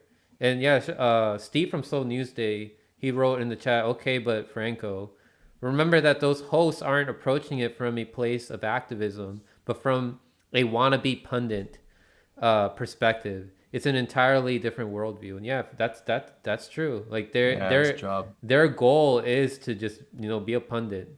And so and like I'm hearing in the chat that like Jimmy covered the Robbie shit. He covered Colonial Pipeline. Yeah, Jimmy still does great stuff. You know what I mean? Like, that was funny. Yeah, 'cause I give Jimmy a lot of shit, man. But like, you know what I mean? When he does something good, like I'll commend it, man. Just like I wish you would mix it up a lot more, man. Because we need it, man. Have it's not Robbie Yeager on. Yeah, like, Robbie. No. Here's like when he was saying that shit about his experience with the COVID vaccine, like instead of going on about another narrative management story for that, like get on your show, be transparent with the side effects you've experienced because of the vaccine, talk about it, and then maybe have a guest. May I suggest one of your past guests, Whitney Webb or Ryan Christian, like, or have Jason on like Bermas. Dr. James Lyons Wheeler or some of these other doctors. Yeah, anybody. That's the thing, Franco. That's the shit that fucking kills me, dude. It's like, I get it, man. You're a sick man. Like bro, what better reason for you to like have these doctors on? You know what I mean? Like you got a Rockfin account, Jimmy. You don't want to put this shit on YouTube? Fine, man, no problem. Go on Rockfin, have these conversations like with all these doctors that would love to tell you about ivermectin and budesonide and all these others. Like, bro, like. But he knows that shit would get clipped. And then it'd be on YouTube, and then he'd be fucking, have so to just do a Rockfin exclusive. I don't want to tell man what to do with his show. You know what I mean? I just wish he'd be a little open-minded about it. Yeah. But that's why he stopped. Like you can't rewind his live streams and clip it and stuff. Like people do that for a reason because they don't want people, the echo chamber, labeling them, and I get that. Yeah. But it's like you gotta, if you're gonna be a maverick, you kind of gotta just be like, I'm the maverick, bro. It's the marketing, bro. Like I'm the guy, so you're the guy. Like you got like like we're expecting you to be the guy, bro. You told me you're the guy. Yeah. And again, like when we say like covering new stuff, we don't mean like abandon all this other stuff. Like still throw shots at TYT, but when it's relevant to the new stuff, like for example with Colonial Pipeline, you can bring up, why is TYT not covering this? Bro, with Colonial Pipeline, you can throw shots at everyone. Yeah, like, hey, yo, G-Up, where's your bitch ass at on a Colonial Pipeline? DSA, Sunrise, where's your bitch ass at on Colonial Pipeline? And it would get played the same way. He could be doing the force the vote shit all the time and be that guy, like the muckraker, which he wants to be, but it's like, he's like, I don't know. Or maybe he didn't enjoy the force the vote stuff. Maybe it stressed him out. I think everyone should move on from force the vote though. Like it served its purpose effectively. Yeah, but he could be that guy, like the attack dog for the left. Because he could just be like Tim Dillon and be like, I'm a fucking comedian. Whoa. Tim Dillon, he be getting away Props with that to him. Yeah, he says the craziest shit, dude, and I know Tim Dillon's still good though because he has like Whitney Webb on frequently, and people the clubhouse bit, bro. Like, the clubhouse bit, that shit is funny. Like these people, they're gonna ruin our lives, and they're like calm about it. They're not fucking you gotta play that sometime, Franco. Yeah, they're talking about this app. They're like, it's fucking great. I gotta watch Yeah. more Tim Dillon. But yeah, Me like too. the bit Yo, I've we seen, should he's play that right hilarious. now. It's too long. It was like 30 Tim minutes. Dillon like made me 50 really minutes. appreciate people that think differently than me and just accepting people for who they are. Because there's a lot of things I agree with him, and like there's crossover. And I don't know, he just his demeanor. It's like he's just trying to figure it out or whatever. And I'm sure if he knew, he wouldn't be fucking hiding what he knew, you know? Yeah. You want me to play a clip of Tim Dillon? You guys were saying? I mean, if we I mean, it won't get yeah. your channel yeeted or striked or No, I've played That's his the stuff. Joe Rogan. Yo, Joe Rogan. Don't ever play Joe Rogan, Franco. yeah, Oh, don't ever okay. play Yeah, World yeah, Chase I Tag remember that. either. Yeah. Yeah, I don't will play. never forget that, bro. Like how is World Chase Tag gonna try and fucking copyright claim their shit? Yeah, I was like, what the fuck, man? Bro, hold on, Franco. You can't even I'm gonna watch send you- sports. And I'm like, gonna send I you know. the one I want you to play. Okay. And I'm pretty sure the people at Hear Me Out got a copyright strike for one of their sports videos too. It's Fuck, They're not just really? going after people who cover Oh, politics. yeah, bro. It's They're like- going after people who cover sports and entertainment also. so fucking anything. Yeah. They God see damn, dude. any independent content creator as a threat. Yep. So why don't you get into all the NFL games and fucking get front fucking passes and bring your $1 billion camera in there and get all the different fucking angles? Fuck off. Okay, I got it. That's like these cunts like MSNBC and shit. They'll interview Where the do I send it, president and they Franco? won't Do I let you send play it? the fucking clip. It's like, it's the fucking president. He's Yeah. speaking. Franco, where do I send this clip? You can send it to my Twitter. Fuck, Okay. this pisses me off thinking about that. It- It's like, yeah. I warn people, man. I'm like, it's gonna start like, they're like, I'm not political, just fuck off. Like, and then I'm like, dude, it's gonna start interfering in your life too. I send it to the fucking group weasels. chat we're in. Didn't you say that to Mr. Wilson? Yeah. Yeah. Because it will, man. It's gonna go, and it has kind of with the gamer thing, people being canceled but like being able to clip people's stuff. There's gonna be some legacy cunts like Destiny, Vosh. You're not gonna be able to clip them because they're fucking the authoritative source, and they got fucking YouTube's got their back. Mm-hmm. Have you guys noticed Yeah. that there's always it's usually around election time when there's a bunch of new content creators, like political content creators that pop up. I mean, that's not necessarily that could be natural. Yeah. I started Yeah. around an election time. Like, Yeah, I was gonna say, I think it's natural kind of thing. Trying to think of that Tulsi guy that he doesn't make content anymore, but he was like the Tulsi guy. You're talking about Dave Spurrier? Yeah. You went thought- from Tulsi to Trump, yo. He He went had a from lot of Tulsi different to Trump to no one to Tulsi. He went to through Green a lot Party. of He went to phases. Green Party to Libertarian Party to like Jesus I'm Christ. just adrift. I don't know what I am. And then Yeah. Yeah, he went through a lot of phases. So he just got inspired by the fucking Tulsi gang or something and was like, I'm gonna make a channel. he was There's one of that the other first guy people too. I He's like interviewed. I can't remember his name. Ooh, Charles. He was a huge Tulsi fan. He had glasses and gray hair and You're talking about the new Radical progressive voice. Independent or something. You're talking about the new progressive voice. The new progressive voice was a Yang guy. Oh, he changed his Paradigm name shift. after Tulsi. I haven't watched him in a long time, but yeah, there was a lot of Tulsi people just like pop up out of Gray-haired nowhere. guy with glasses. Huh. There's a lot of Tulsi people that popped up on YouTube. Yeah, there's the Slavic guy or whatever with the bald head. He's like got like a shape. Road And Slav. now he's Road like Slav, the Ghislaine Maxwell. Like that's if you want to learn. That's about the Ghislaine go-to Maxwell, guy go for to- like the Epstein case and Ghislaine Yeah. Maxwell cases. Mm-hmm. And all he does is repeat other people's videos, but it's still like the go. I don't know. It's like Anthony was telling me, he's like, bro, that's the algorithm. I'm telling you. Dude. I know they have that thing. They have this account called Portland Andy where he literally just like takes streams from like Unicorn Riot and other people, and like it's not his stuff, and then he just puts like 7 different streams for other people up on one stream.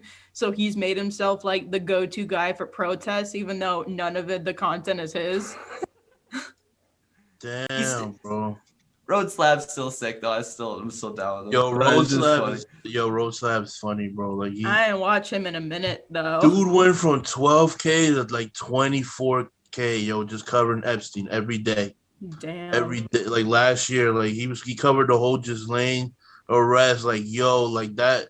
Like, bro, the algorithm is pushing the shit out of that, yo. Yeah, everybody was on a true crime kick, and it was like, yeah, like he's regularly pretty benign getting like information. 10K like views and shit when the dude like could barely get 1,000. Like, yo, like, hey man, like I'm glad it worked for him, yo. So this not clip mad. isn't gonna get me like striked or anything.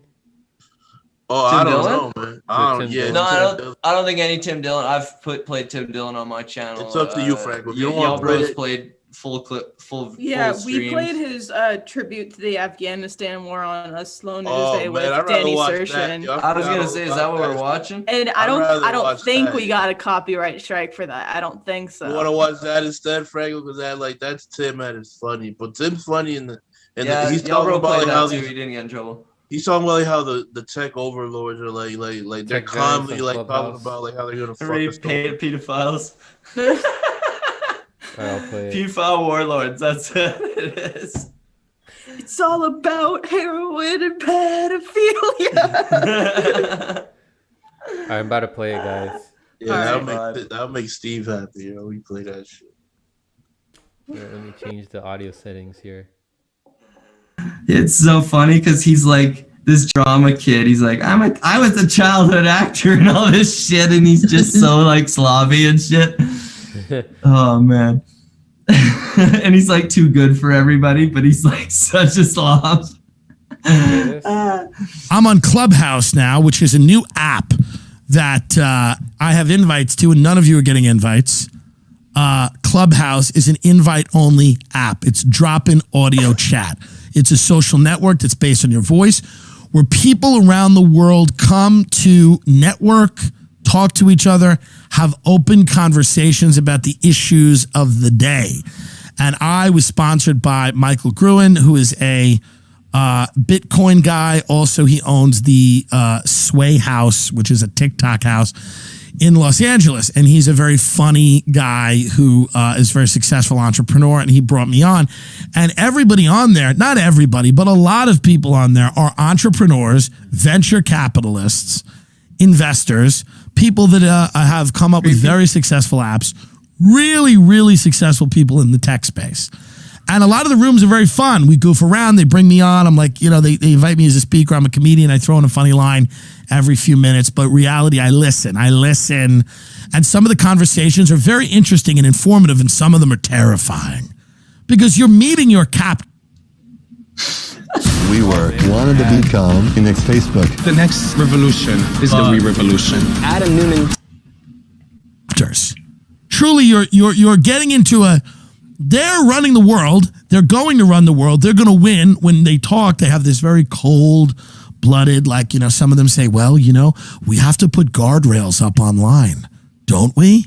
And you're like, God, they're going to win. It's terrifying, but they're going to win. But it really is for a guy like me. I'm listening to my cat. It would be like if there was an app in the 1800s where slaves could ask questions to their masters. So you're shackled in a barn and you get to go on an app and go, what do we think tomorrow? Is it field tomorrow? And they go, well, production has been very low and we do blame the weather, but a lot of that is because we feel that the manpower is lacking. So we are going to get in the field tomorrow. And then we're going to try to streamline that. And we're going to really try to cover all of our bases. I think what's really important is that we build an infrastructure. And then you're sitting there as a slave and you go, yeah, that sounds good. One day I'll be a master. I'm going to own a plantation one day and I'll shackle people up in a barn and tell them what they can and can't say and how they can say it. It is a little terrifying on there. And it's fun and it's funny. But when you hear these people talk, they love the pandemic. I mean, they're gushing. One guy goes, there's going to be a pandemic now every 5 years. It's just the way the world is now. It's just the way the world is. Everyone's going to have to wear masks forever. We were sharing way too many germs before. Everybody, stay in your house, stay online, and use our app. Use our app. The world is now different. And all the things that can make the world livable coincidentally, are all the things we've invested in. Isn't that nice? Don't go outside. There's new strains. Every day is another strain. The Andromeda strain. They're all coming from Brazil, from Africa. Yeah, it's coming. They're all coming. The strains won't end. And then these people on this app are talking about the new world that everyone will live in, which will be digital forever. It is the dystopian nightmare that you feared. They are preparing it for you as you sleep. Truly. They are. And not to sound too crazy about it, but when you hear these people talk and they're not emotional, it's very cold, it's calculated. They're just like, this is how it is now. We're living in the world of pandemics. We're going to get one all the time. They're going to be here. And in order to live with this new world, we're going to have to distance. We're going to have to use our infrastructure that we've built.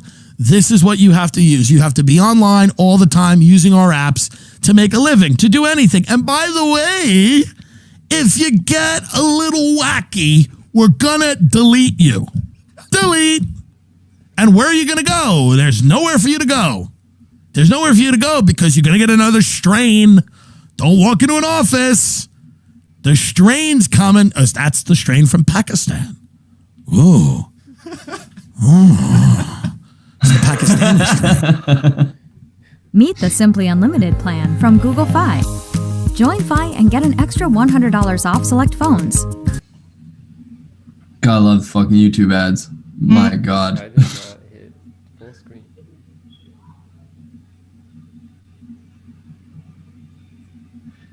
Yo, it's so funny. It's like it's so not funny, but funny. It's like, bro, that's some heinous shit. It's like, imagine going to that Elon Musk fucking thing where he's talking about the Neuralink and he's like joking about it taking over your mind. He's like, so think that you have no other option, but it's going to be a while. You know, create your own Twitter. People went on Parler. They said, fuck that. Well, you can make money in the market if you want. Buy stocks. Fuck that. We'll turn that off.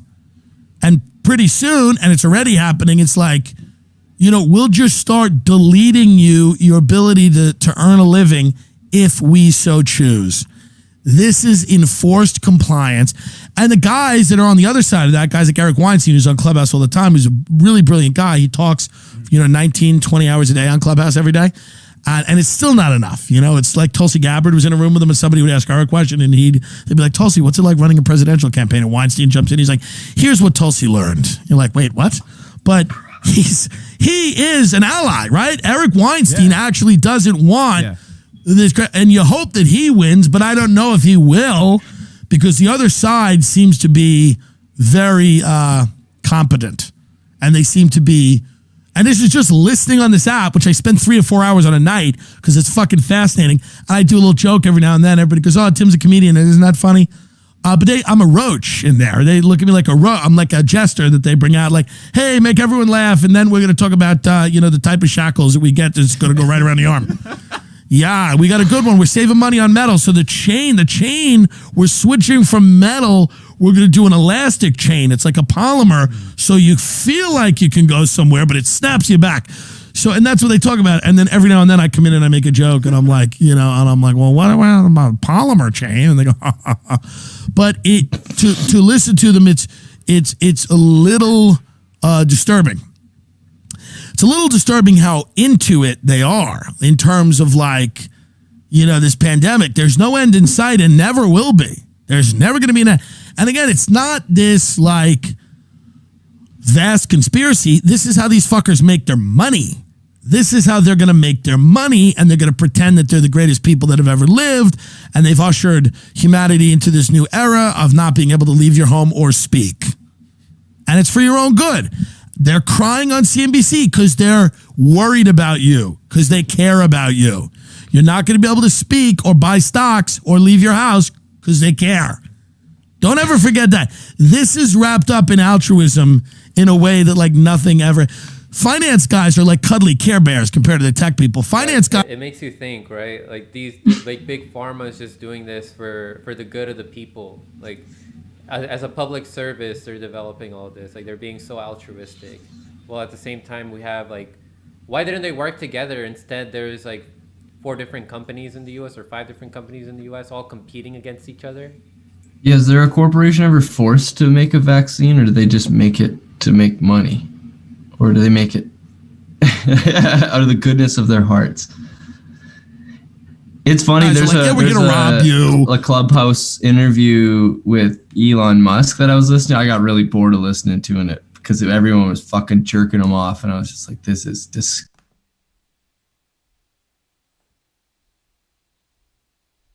Well, sometime because it's like, I'm sure he's spilling some beans. Who's The spilling cool beans? billionaire. Yeah, some kid with a fucking twinkle in his eyes just asking him all these fucking questions, and he's just answering them straight. Like, yeah, we're gonna take over your mind and we're gonna have a perfect world. The kid's like, oh my god, Elon, you're so smart. He's our Tony Stark. And then when he made his like, oh, we can cool whoever we want comments, or like he went from Tony Stark to Lex Luthor real quick. No, he was Lex Luthor the whole time. Yeah, I know. Totally. He got a fucking plastic surgery and changed his face, so now he is Tony Stark. He's beautiful, man. Oh, people love daddy figures, bro. I don't know what it is. Everybody needs a daddy figure. Like Bernie Sanders was a daddy figure to a lot of these people. I know, bro. You Like see when the fucking same. You see Daddy the same Cuomo thing memes, playing out remember that? over and over again, Franco. It could be anything. It could be any. Daddy Fauci. Yeah, any reason. Daddy Cuomo. Fauci, Daddy Trump, Daddy Biden.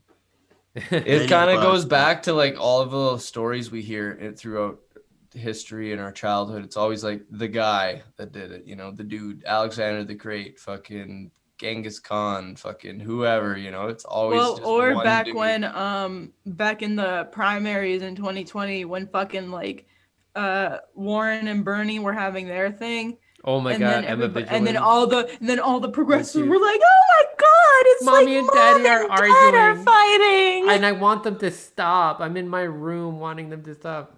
They're not your parents. Yo, this shit is.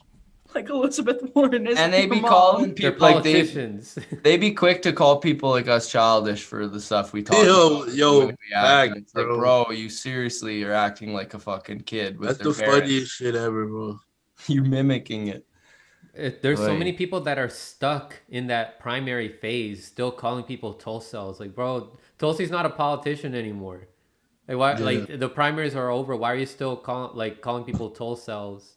Dude, people call me that. It pissed me off so bad because the only thing I was supporting Tulsi for was to like amplify her like anti-war shit or whatever. And it was like, it's like, dude, if it was the ugliest man in the world known as Bernie Sanders calling people oligarchs, I would have been out there phone banking for him like I did. And then as soon as he fucking fucked everybody over, I would have seen it. And, you know, and then also I wanted people to get into Tulsi and all these people and see them get cheated. Like I wanted people to get into Marianne Williamson, wanted them to get into Yang and witness what the fuck the DNC does and how the United States cheats their fucking politicians.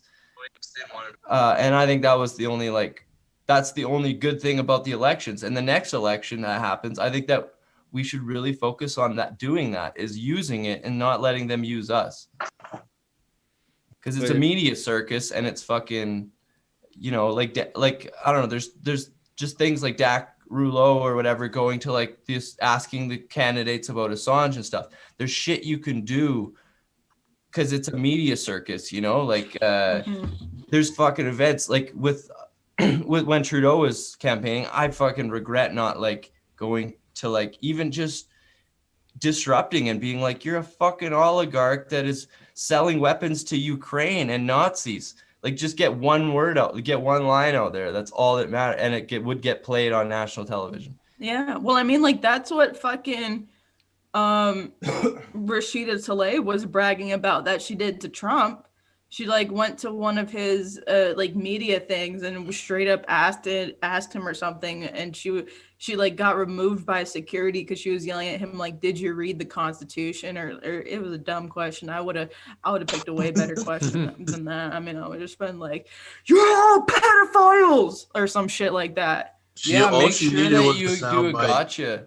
Yeah. Oh my God. There was this dude. I don't know his name, but he went around to like Bill Clinton's speaking tour, And every time he got asked a question, he would stand up and be like, so why were you documented in the flight logs of the Lolita Express, 26 times? And like, he just wouldn't get an answer, but he would keep talking to him. And like, he would stand up in the middle of the speaking tour and be like, yeah, this is boring.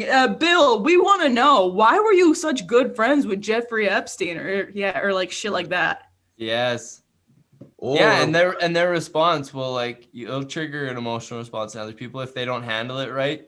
If they say too much, if they don't say anything, people will be like, "Why didn't he say anything? Is he hiding something?" Fuck. Like people gotta I don't know, the elections, people really gotta see past them and use them. Because it's just fucking going back to like the daddy figures. Like these are the people that end up like disappointing people the most. And like, daddy, how could you? No, like because they have them wrapped up. They got them wrapped. They got them wrapped by their fingers. So then, like, that's what you do when you when you're propelled to that type of position. You use that to fuck people over and shit. Like, they're not gonna question you. You're gonna have actually people defend you no matter what. No matter what Trump did, he'll have people defend him. No matter what Biden does, he'll have people defend. Like it's a common theme over and over. No matter what AOC does, there's people defending her. No matter what AOC does, you name the person, they usually have this following. No matter what Fauci does. Yeah, by the way, have you guys heard about the Faucis? The award ceremony, the Faucis? No way. What the fuck? Damn, bro.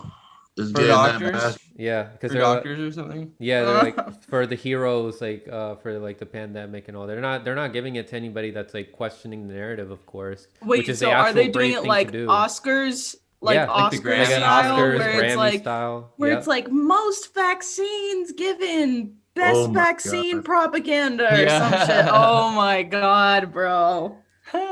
At first they were saying they were trying to make it out to be, oh, this is like something fake. Yeah, this is something that we should have, but instead we have this, and then they show like people who are questioning like vaccines, or like you're doing this against our will, like making it seem like those people are in the wrong for challenging authority, and then they're like, this is how our healthcare workers are treated. Yeah, there's some people that take extreme measures and do like some really harsh shit or send death threats and all that. But everybody receives that. And that's not a reason to have somebody be credible just because they receive death threats. There's a lot of like uncredible people that receive death threats. So that's why we should have Fauci, the Faucis, to give awards to these hardworking doctors that are delivering vaccines and that are trying to help people during these troubling times during this pandemic. And I wonder if they give it to a corporation, like to the CEO of AstraZeneca for selling the most fucking milligrams of the vaccine. They're going to be like presenting a Fauci to the Los Angeles Sheriff's Department for their work in giving the homeless and autistic children the Johnson & Johnson vaccine. Forcing it on them. Oh my God. I think even people who have taken the vaccine should be against, force vaccinating people. It should be like up to people's. It should be their right to deny or accept getting vaccinated. Like it's basic human right? What happened to my body, my choice? Well, you know what happened, man. You know what happened. The fucking the consolidation of media over certain amount of decades, like that shit, it takes a toll, man. It's like when you see the Sinclair shit where everybody like, this is not a drill. Like this is not, like everybody's saying the same thing over and over again. And it's like the Mickey Mouse, like, yo, you're exposed to like soft power, and then you see the people behind that like actually implementing the things they want you to hear. Like it's all psychological, man. So that's why instead of like worrying about like you should know these things, economics and the social problems and dilemmas. Like you also should know the psychological aspect, because it's being used against us. Yeah. So we can't just ignore things that are being used against us. We need to incorporate everything. Mm-hmm. Like there's been so much, just like years of fucking like psychological breakdown on the West via like, you know, mainstream media and propaganda, and even going back to like fucking celebrities and music and Hollywood that have just made people in the West so mentally weak. They have perfected the art of validation. Of like they tell you something and then it gets repeated in different ways from different people in different industries or like whatever, and they're like it's just a plant put in your head and shit that grows and grows and grows. I forget the woman's name. Jason Burmis played a clip of her saying that she was paid or offered to be paid to like promote the vaccine or whatever. And it's like, I don't know, it's just fucked that like they have to like push PR like that. Like the whole Vax Live shit, May 8th, that's coming up. And it's got all these like musicians. God, It validates the bullshit argument they have. That's all that like it's all about the manufacturing consent like, and This, then like Steve like well you know like Steve says then it turned into manufacturing confusion and shit and, like that like what when he says like yo everything's a fucking cartoon, it becomes so like it becomes so like dumbed down. And yet people like can't see through it. Like it's like as we progress, like their excuses keep getting worse and worse, and people like don't seem to have a problem with it because they keep hearing it over and over and over again from like people in like perceived authority. Yeah, you'd be watching a Netflix fucking show and shit'll just like drop on you. Yeah. Like, oh, Russiagate. Yeah, you watch Yeah. HBO. They did the Q shit first of all. But before that, they were doing Chernobyl, which was like during the height of Russiagate. Like this shit does not seem. You remember like this shit is not. You guys on accident. Well, and now they have that new HBO Q documentary out, Into the Storm or some shit like that, which is just a whole host of narrative management because like they literally float the possibility of Q being anyone except a Fed, except an FBI asset. It's like, dude. Yeah, like no government. That's like, cartoonish like, level. Just suspect I know. right there. Yeah, And like, then you even have if you people wanted to being put like, the "Oh, Russia this is shit so in. good." Like, "Oh, this is so good. I can't believe that Q was really so." And then they so implemented in, rando like- this whole time. Like, no, it's a psyop. They implemented in fiction too. Like people watch Stranger Things, right? Have you guys seen Stranger Things on Netflix? I've never seen an episode. But you heard of it though, right? Yeah, very popular. They like it's about like it's like Little kids that travel like an alien, to like right? another dimension or whatever because their friend got kidnapped by some alien. Not kidnapped, but he like wound up like stepping into a portal and ended up in another dimension. But the second season, they implemented Russians somehow. Because it takes place in the 80s, right? So they implemented like, the Russians are trying to develop technology to get into this dimension here to use it against the Americans. Right at the height of Russiagate, they come up with this. Yeah. And then they start talking about how communism is evil in the show also. And like, yeah, that's why capitalism is better, blah, blah, blah. Because, people have, people can start their own businesses and their goods are not taken, their property isn't taken away. I got a jean jacket and a Pepsi. It's like that fucking Vax Live shit. Dave Grohl and what's his noodle? Rolling Stones guy, Mick Jagger. Had this song or whatever, and it's like something about flat Earths, and then it's like inject Bill Gates in my veins and all this shit, and it's like they're mocking us, Bill Gates, mocking people or whatever, and conflating us with like flat earthers and shit. And I don't even think this motherfucker wrote the song. The guy's so juiced up on fucking drugs and. Mick Jagger? Yeah, the guy's a fucking idiot and doesn't write lyrics, I don't think. And some asshole probably paid him fucking whatever to sing that shit. I don't think him and Dave Grohl actually wrote that. And if they did, it shows how brainwashed and fucked they are too. But to me, it's like everybody in that Vax Live shit, I want to know how much they're paid or whatever to be there. Because you don't just pay fucking Mick Jagger 10 grand or something. You pay him fucking millions of dollars.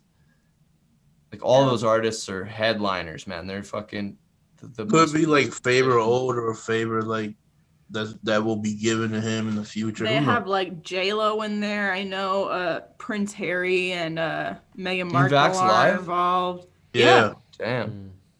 Yeah, They I just got a know whole the bunch art. of fucks. It's fuck Eddie Vedder, her, Rolling It's a whole Stones or bunch. Mick Jagger or whatever. Yeah, J-Lo's Yeah. in there.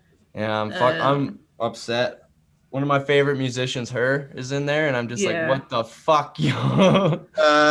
Whenever He's active on YouTube, and I get in the comments, and I say, I'm like, dude, you're literally selling out. Like she did the soundtrack for the Fred Hampton movie, and I was like, bro, you're like selling out. That's like a whitewashed version of like his I know. story. They're telling it from the point of view of the fucking snitch. And I the get the a lot fucking of rat likes. that got him killed. and then the actors are all old. Like they're in their 30s when they're supposed to be like the age is important. Like you're supposed to direct these people in their like Fred Hampton was 21 a maximum when like he died. get a 23-year-old maximum. Yeah.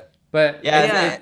I was gonna say sorry. it's really simple. Like if the mainstream like entertainment, the mainstream news, like everywhere, politicians are pushing a narrative. That should be the narrative that you should be questioning the most. Yet we see all these a lot of these independent news people aren't questioning it enough. It's really unfortunate. It should be obvious. That's what we should be questioning the most. That's what's getting censored the most. Why? I know. It's like, so a government that historically doesn't give a fuck about Black and brown people is all of a sudden prioritizing us to get an experimental vaccine. Yeah. You'd think, red flag much? Or hey, like Mike Pompeo, John Bolton, the fucking neocons who helped cheerlead us to war after war after war in the Middle East, who would probably be fucking leading the protest in their neighborhood against a mosque being built there. Like now all of a sudden, the Uyghur Muslims in China, my heart bleeds for them. We need to take action to protect their rights. Thanks. Well, you know why? You know why, Glory? That's their minor league system to bring into Syria and Afghanistan and all these places. Like how many of those people have been plucked out of there and trained and taken to the fucking Middle East? It's no coincidence why they're in for it. I forget what it's called. I think it's the Uyghur Congress or something. They have direct ties to the NDAA and stuff. Like they fucking Damn. And also the Uyghurs were fucking listed as terrorists by the United States like fucking 10 years ago. Yeah, now they're not. It's the same thing. Mujahideen at one point was marked as terrorists and all these, and they just be funding them. Thanks for the Super Ray, Nico. Said Franco. We were just talking about Marvel recently. You missed it, Nico. We're talking about how, we talked about Or he Stranger says you're Things too. you're a Marvel simp. I mean, yeah, that's true. I'm a Marvel simp. I wouldn't call some myself a escapism. Marvel simp, but I appreciate it. Now I will. If someone calls me a weeb, I'll be like, well, fuck yeah. Do you feel I like personally you're like anime a lot more than like. Yo, Franco, you better same. end this soon. You know, end it soon in like a few minutes here? Oh, I'm about to say before you end it, yo, and on that the Tim Dillon, the tribute to Afghanistan, yo, that shit. It's quite a good song. Perfect. It's only like it's only like 3 minutes long. All right, Right yeah, send it to my Twitter real quick, and I'll play it for everybody. Glory sent it. It's in the group Yeah, chat. I sent it in Okay. the same group. It's right after Anthony's. That's a perfect way to end it. I feel like there would be more escapism in anime because there's less U.S. influence. Like, Well, that's it's less about the person. I find it's like there is anime where it's just like one person, but I don't know. I find with American cartoons, it's like all about the hero and like the shit. There's no like philosophy, deep dive into it, or like I really like Full Full Metal Alchemist, man. That shit like that's got me. one of the best anime. Bro, Like when they see God and stuff in that, I was like, whoa, man. Like, and then there's 2 alternate versions, and it's like both endings are fucking wild, man. It's a crazy ride. Yeah. And I never felt like that for fucking superheroes. I know, I don't. Like, I get way more invested in anime than I do in like any real people shit. There's more time to develop things too, because like in movies, like we have like a 2 hours max, 3 hour max time to like develop characters, but in anime, like you really can like dig into like the flashbacks and all that, develop the side characters, and you like some of the side characters become like your favorite characters. I know, and you can make it like more expressive and full of emotion too. Like it's way easier to convey drama and emotion in anime, like not only through facial expressions but also through what's like going on in their head. Like how you animate a scene. Oh my God, Emblem and the Fate. Music and all that. Emblem Fate gave a Super Wraith too, and so did Indie Left News. Yeah, I was gonna say Emblem Fate said this one's to glory. Esquinor v Meliodas was depressing. The animation was awful. You should just check out Code Geass. I already watched that anime. Second of all, don't talk to me about that fight. That shit. That shit is. The studio that produced that fight should be charged with crimes against humanity for ruining what was supposed to be one of the greatest fights in 7 Deadly Sins. And the series wasn't the same after that season. And it hurts to this day. Yeah, and thank you, Independent Left News, for the Super Ray. I said for the fam. Yeah, you guys should follow Independent Left News. He compiles a lot of great content that Independent Left Media puts out. But yeah, I hate it when studios ruin the anime sometimes. Yep. They hold Tokyo Ghoul 2, bro. The worst that fucking that Kaneki versus Arima fight was supposed to be one of the most built up fights ever, and they botched it. The worst that they did is Berserk, and they still haven't done that justice in an anime. Like they try to do movies and all that, but it all comes out like crap. It sucks, man. And Brad brought up a good point too. Anime isn't trying to sell you an American military wet dream. Yeah. That's why it's like true escapism. That's why some people of it's kind of got shit, weird right? technocratic shit or whatever, but it's still it's different, it's not I mean, like there might be a series, like I'm sure there are series out there that like glorify like militarism and other stuff like that, but just in general, because it's like so separated from that, like Prop says, it's like true escapism. Yeah, and it's like genreless or whatever. Like you could do anime with anything. I watched. There's an anime for everything. There's even an anime for like bike riding, like the Tour de France. Like they have like cooking animes. Yeah. Oh my God, they make the food look so good. I know. That's cool. Bro. I gotta check that out. That's funny. All right, so here's a Tim Dillon clip. This is a tribute to the Afghanistan war. Let me adjust my audio here so that people can hear it more clearly. Hell yeah. I'm not a full weeb. I only know a couple fucking anime. I'm out of like my prime weeb days, but I still love it and I still keep up with a few series. Word. Afghanistan war. This is a tribute to the Afghanistan war, my first war. The fucking instrumental, man. It's like Stevie Wonder or something.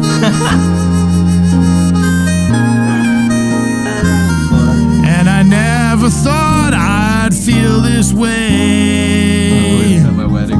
Far as I'm concerned, I'm glad I got the chance to say that I do believe I love you, Taliban. And if I should ever go away, the rocky shores, the skies are gray. Your fucking kids you've chained to your bedpost. I read that in an article. If you can remember me, keep smiling, shining 21 years of just war. It's a just war to help the pedophile warlords. We grow opium for Vicodin. Oxycontin tastes so good for sure. Especially when it's grown by pedophile warlords. Nothing grows but opium and boys in Afghanistan. Bin Laden wasn't even there, but who cares? You people have cool hair. The Pashtuns, I think they were involved, I forget. Kabul, it went kaboom. And then we saw a group of pedophile warlords growing opium and said, yo, we said, keep smiling, keep shining. You're gonna have a democracy so you can fuck kids and grow opium for the drug addicts who live in our country and lithium ion. We're gonna mine that because Apple needs it to make iPhones so that our pedophiles can look up porn too. It's about heroin and pedophilia. That's the entire foreign policy of our country. It's about heroin and pedophilia. That's what aliens would say if they looked at history. It's kind of amazing. They'd go, all they ever did was fuck kids and get high. They could have done so much other shit, but they didn't. 21 years of fucking kids and getting high. 9/11 never even happened. The towers are still there. They are giving vaccines in them now, for sure. You're a pedophile warlord. 21 years. Obama, Trump, and now Biden says we are not going there anymore. We're bringing the pedophile warlords to America. You can come to America now. Welcome. Bring your heroin. We've got boys. Welcome to America, says President Biden. You can fuck kids and grow heroin here. Ask everyone their pronouns. It's been 21 years of creating chaos in hell for financial gain. Thank you for everything. We love you, and we hope you love us. Here's to 21 more years of hell. Take that pill. It's so bad, but it's so It'll make you feel better. And don't worry, we'll be back. We always come back. We'll be back. But until we do, we love you. So that's our that vocal range though, man. Montage and our tribute to Afghanistan and a just and beautiful war. It'd be like a goal of mine to be able to make it through a bit like that, straight facing it the way Tim does. Totally, because man. like he will go through these bits where he's just like, yeah, I love the CIA. They're so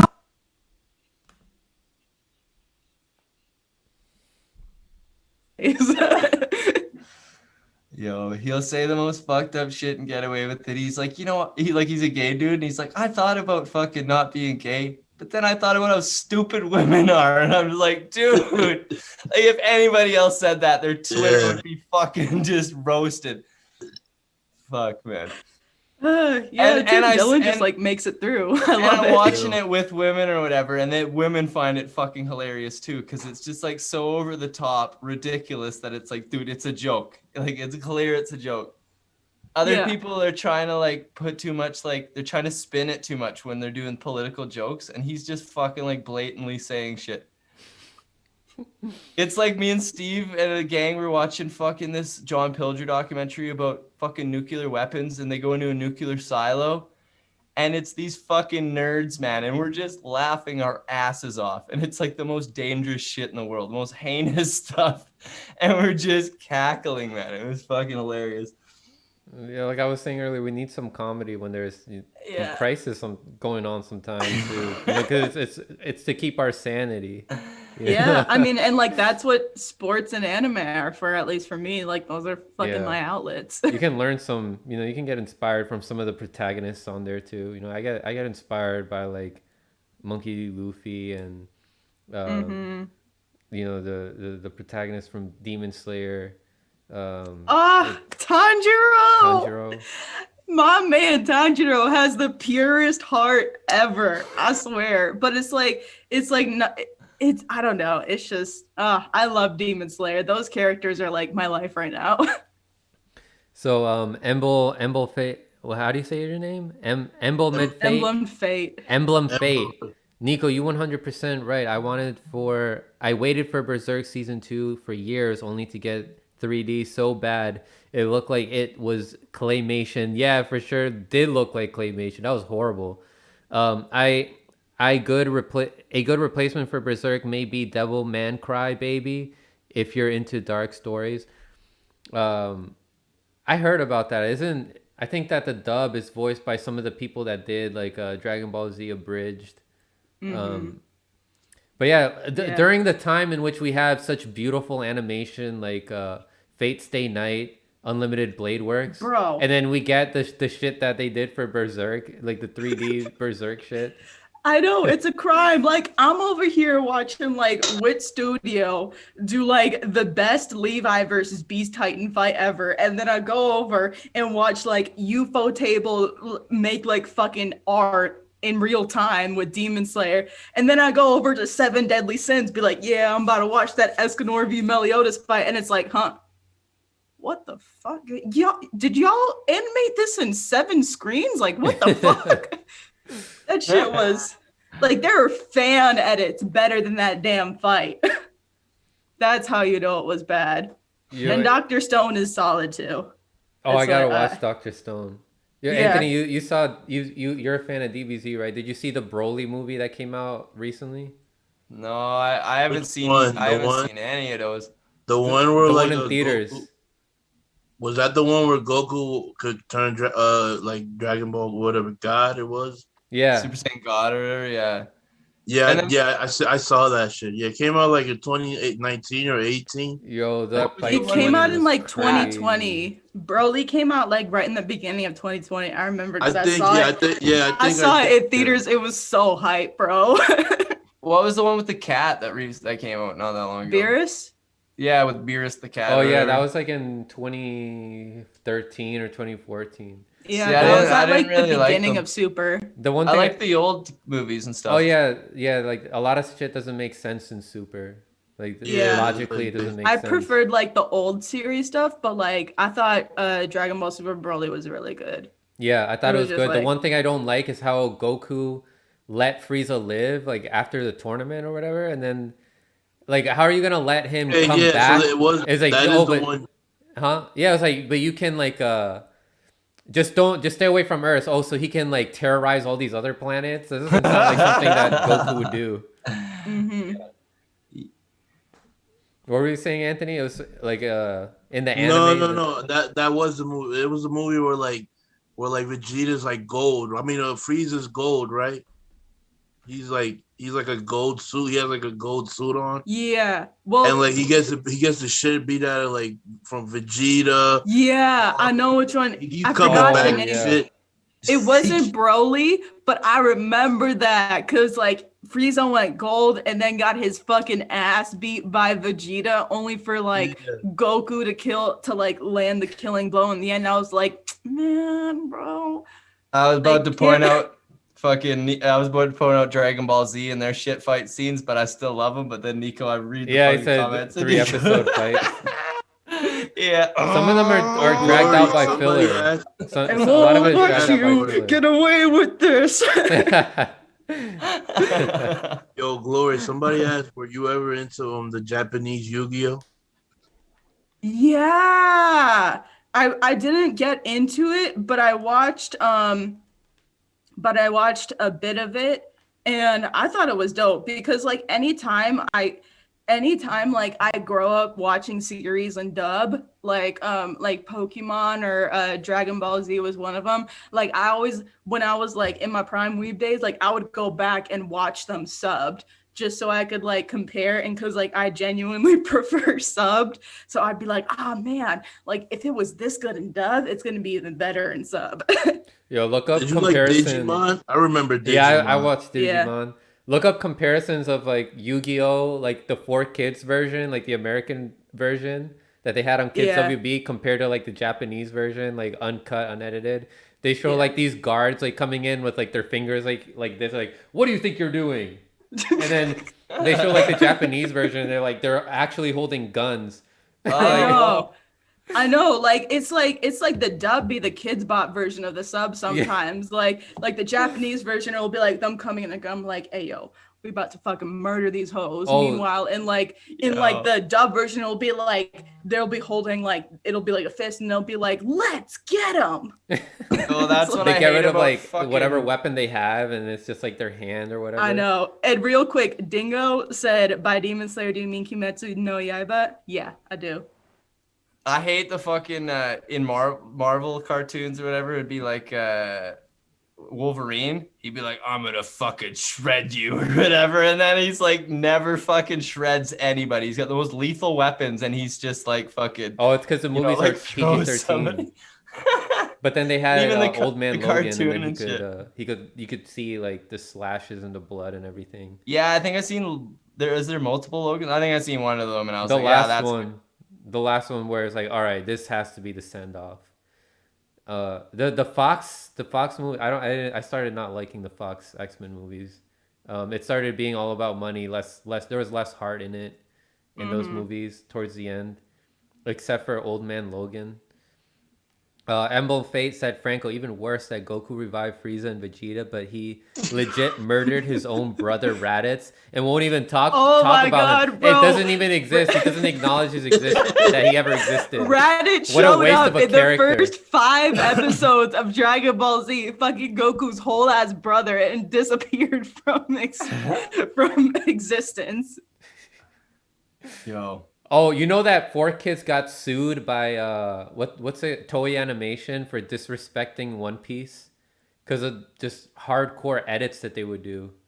Yeah. For One Piece. Oh, weird. And so One Piece, like the rights were taken away from 4Kids and then they were given to Funimation and they did a better job. Mm-hmm. But yeah. Bro, when I got into that theater to watch Demon Slayer, and like I wish, like, and this is something that like it's very niche, but like the feeling when we got into the theater and like all the lights turned down and the first thing you see is like that Funimation logo on the big screen, like Funimation, you should be watching, and like you just have all the fucking nerds in the theater just being like, yeah, plowing popcorn into their faces. I know, bro. Damn, my gateway for me was DBZ, Yu Yu Hakusho. Yo, Yu Yu Hakusho. That was so good. The spirit gun. I'm gonna kick your ass. Spear gun. Yo, I love that show, yo. I'd be like jamming to the opening to that. Oh, that was a good ass opening. Yeah. One of like top 5 for me, like Hunter x Hunter is in there for me. I wonder Yes. why. Yo, some I don't anime know where intros to just be go. like real good songs, man. I can't think of any like It's so other uplifting. cartoon intro that I really like sticks out. Oh yeah, bro, the fucking The Pokemon opening, the American one. That I kind of wanna competes be with the very original bad. Japanese version, but the Japanese know, it version does. is still pretty good. Oh my god, the first episode to I mean the first opening to Full Metal Alchemist Brotherhood. Again, that's yeah. like, Six guitar solo. I love seeing all the character montages. I love the I think it's like opening 5 of Full Metal Alchemist Brotherhood. It's called like Rain by Sid. Yeah, I that listened to one that puts a me in lot. my feels, Yeah. bro. Yeah, that's a deep ass fucking cartoon. Like it's like a kid show, but it's like adult, like it's adult Bro, level, right like, at emotion. episode like 4, they're just like, oh yeah, we're gonna combine this little girl with her dog to make a chimera. I was like, what the fuck? Yeah, That's traumatizing. And that shit got me into thinking. Like I was like, what does all this shit mean? I start researching it, and I'm like, whoa, people actually thought this. And then I'm like, whoa, they're fucking making chimeras and all this shit. Like it's I know. like that's fucking real science. Fucking weird. Do you think some of these animes take ideas from shit that's happening? 100%, yeah. Oh yeah, And for then- sure. Philosophy and science. No, but Like, global Frieza is conspiracies? for sure modeled after like real life, like some Hitler? real life, yeah, like Hitler, like some real ass racist. Like he's literally walking around like, "Hello, monkeys," and it's Yeah. like, So is that okay? Because like he can get away with it because it's like a fictional race. It's the fit, yeah, because they're technically monkeys and shit. Yeah, even 'cause they have even tails and Avatar stuff. or whatever. Avatar was all about genocide kind of thing, or World War kind of thing, and like that's a kids show, and it gets people thinking. With me, when I watch like Marvel shit, I just think like you're jerking off the war machine. Like it's not about like actually like figuring things out. It's about fighting things. And yeah, I don't know. It's deep, but it's nowhere near as deep as like the anime stuff. Like some of the Marvel movies, like I gotta give like Infinity War and Endgame. It was deep, but it's not nearly as deep as some of these animes are. Yeah, like it's really hard to compare. I like the fan edited like Infinity War and Endgame like anime Abridged. intros. Have you guys seen it? oh my god, Oh, yes, no. with the fucking Naruto The opening. Naruto, yeah, opening 16 Naruto one Yeah, for Infinity War, and then the Attack on Titan one for Endgame. Especially because like the Attack on Titan openings are literally like war themes. Yeah. All right, I think this is a good spot to end the stream. Yeah, I I know. gotta go, bro. Super fun, man. Super But yeah, fun. any final shout out, guys? Where people can find you? Starting with Glory. Fuck Joe Biden. Fuck Justin Trudeau and Klaus Schwab and the gang. You can find me at Franco's Discord. Yeah, I want to shout out Yeah. that whole MCSC network of what's it called? I don't want to forget anybody, so I'm not gonna name names and shit. There's a lot And of us now. subscribe to Slow News Day, support Franco, and come chill with the Yellow Brick Road tomorrow. He's going live tomorrow, and I would love to see some of you guys pull up over there. Yeah, I'll be live with Steve, Ali, and Sleepy J in like 15 minutes for our Oh yeah, the first radio ever- show. yeah, Yeah. for our first ever call-in show. Get your shit together. Feel free to call in and talk some shit with us. If you need it, we're not licensed therapists, but if you want advice from us, then sure, go ahead. Or if you just want to talk shit, or if you want like anime recommendations or some, I'm right here. So yeah. Yeah. And then check me out at MCSC. Nico, you gotta watch Full Metal Alchemist Brotherhood. That's one of the deepest animes you could watch. Yeah. Yeah, my sister and brother Or- named their kid after Alphonse after watching that shit. Or Death Note is I also want really if I good. ever have a kid, I'm naming her Katara. Word. All right, there you guys have it. I'll cut up some clips and post them up. But yeah, guys, don't forget, stay informed. And I love you guys. Take care. Oh, I love you ya. too.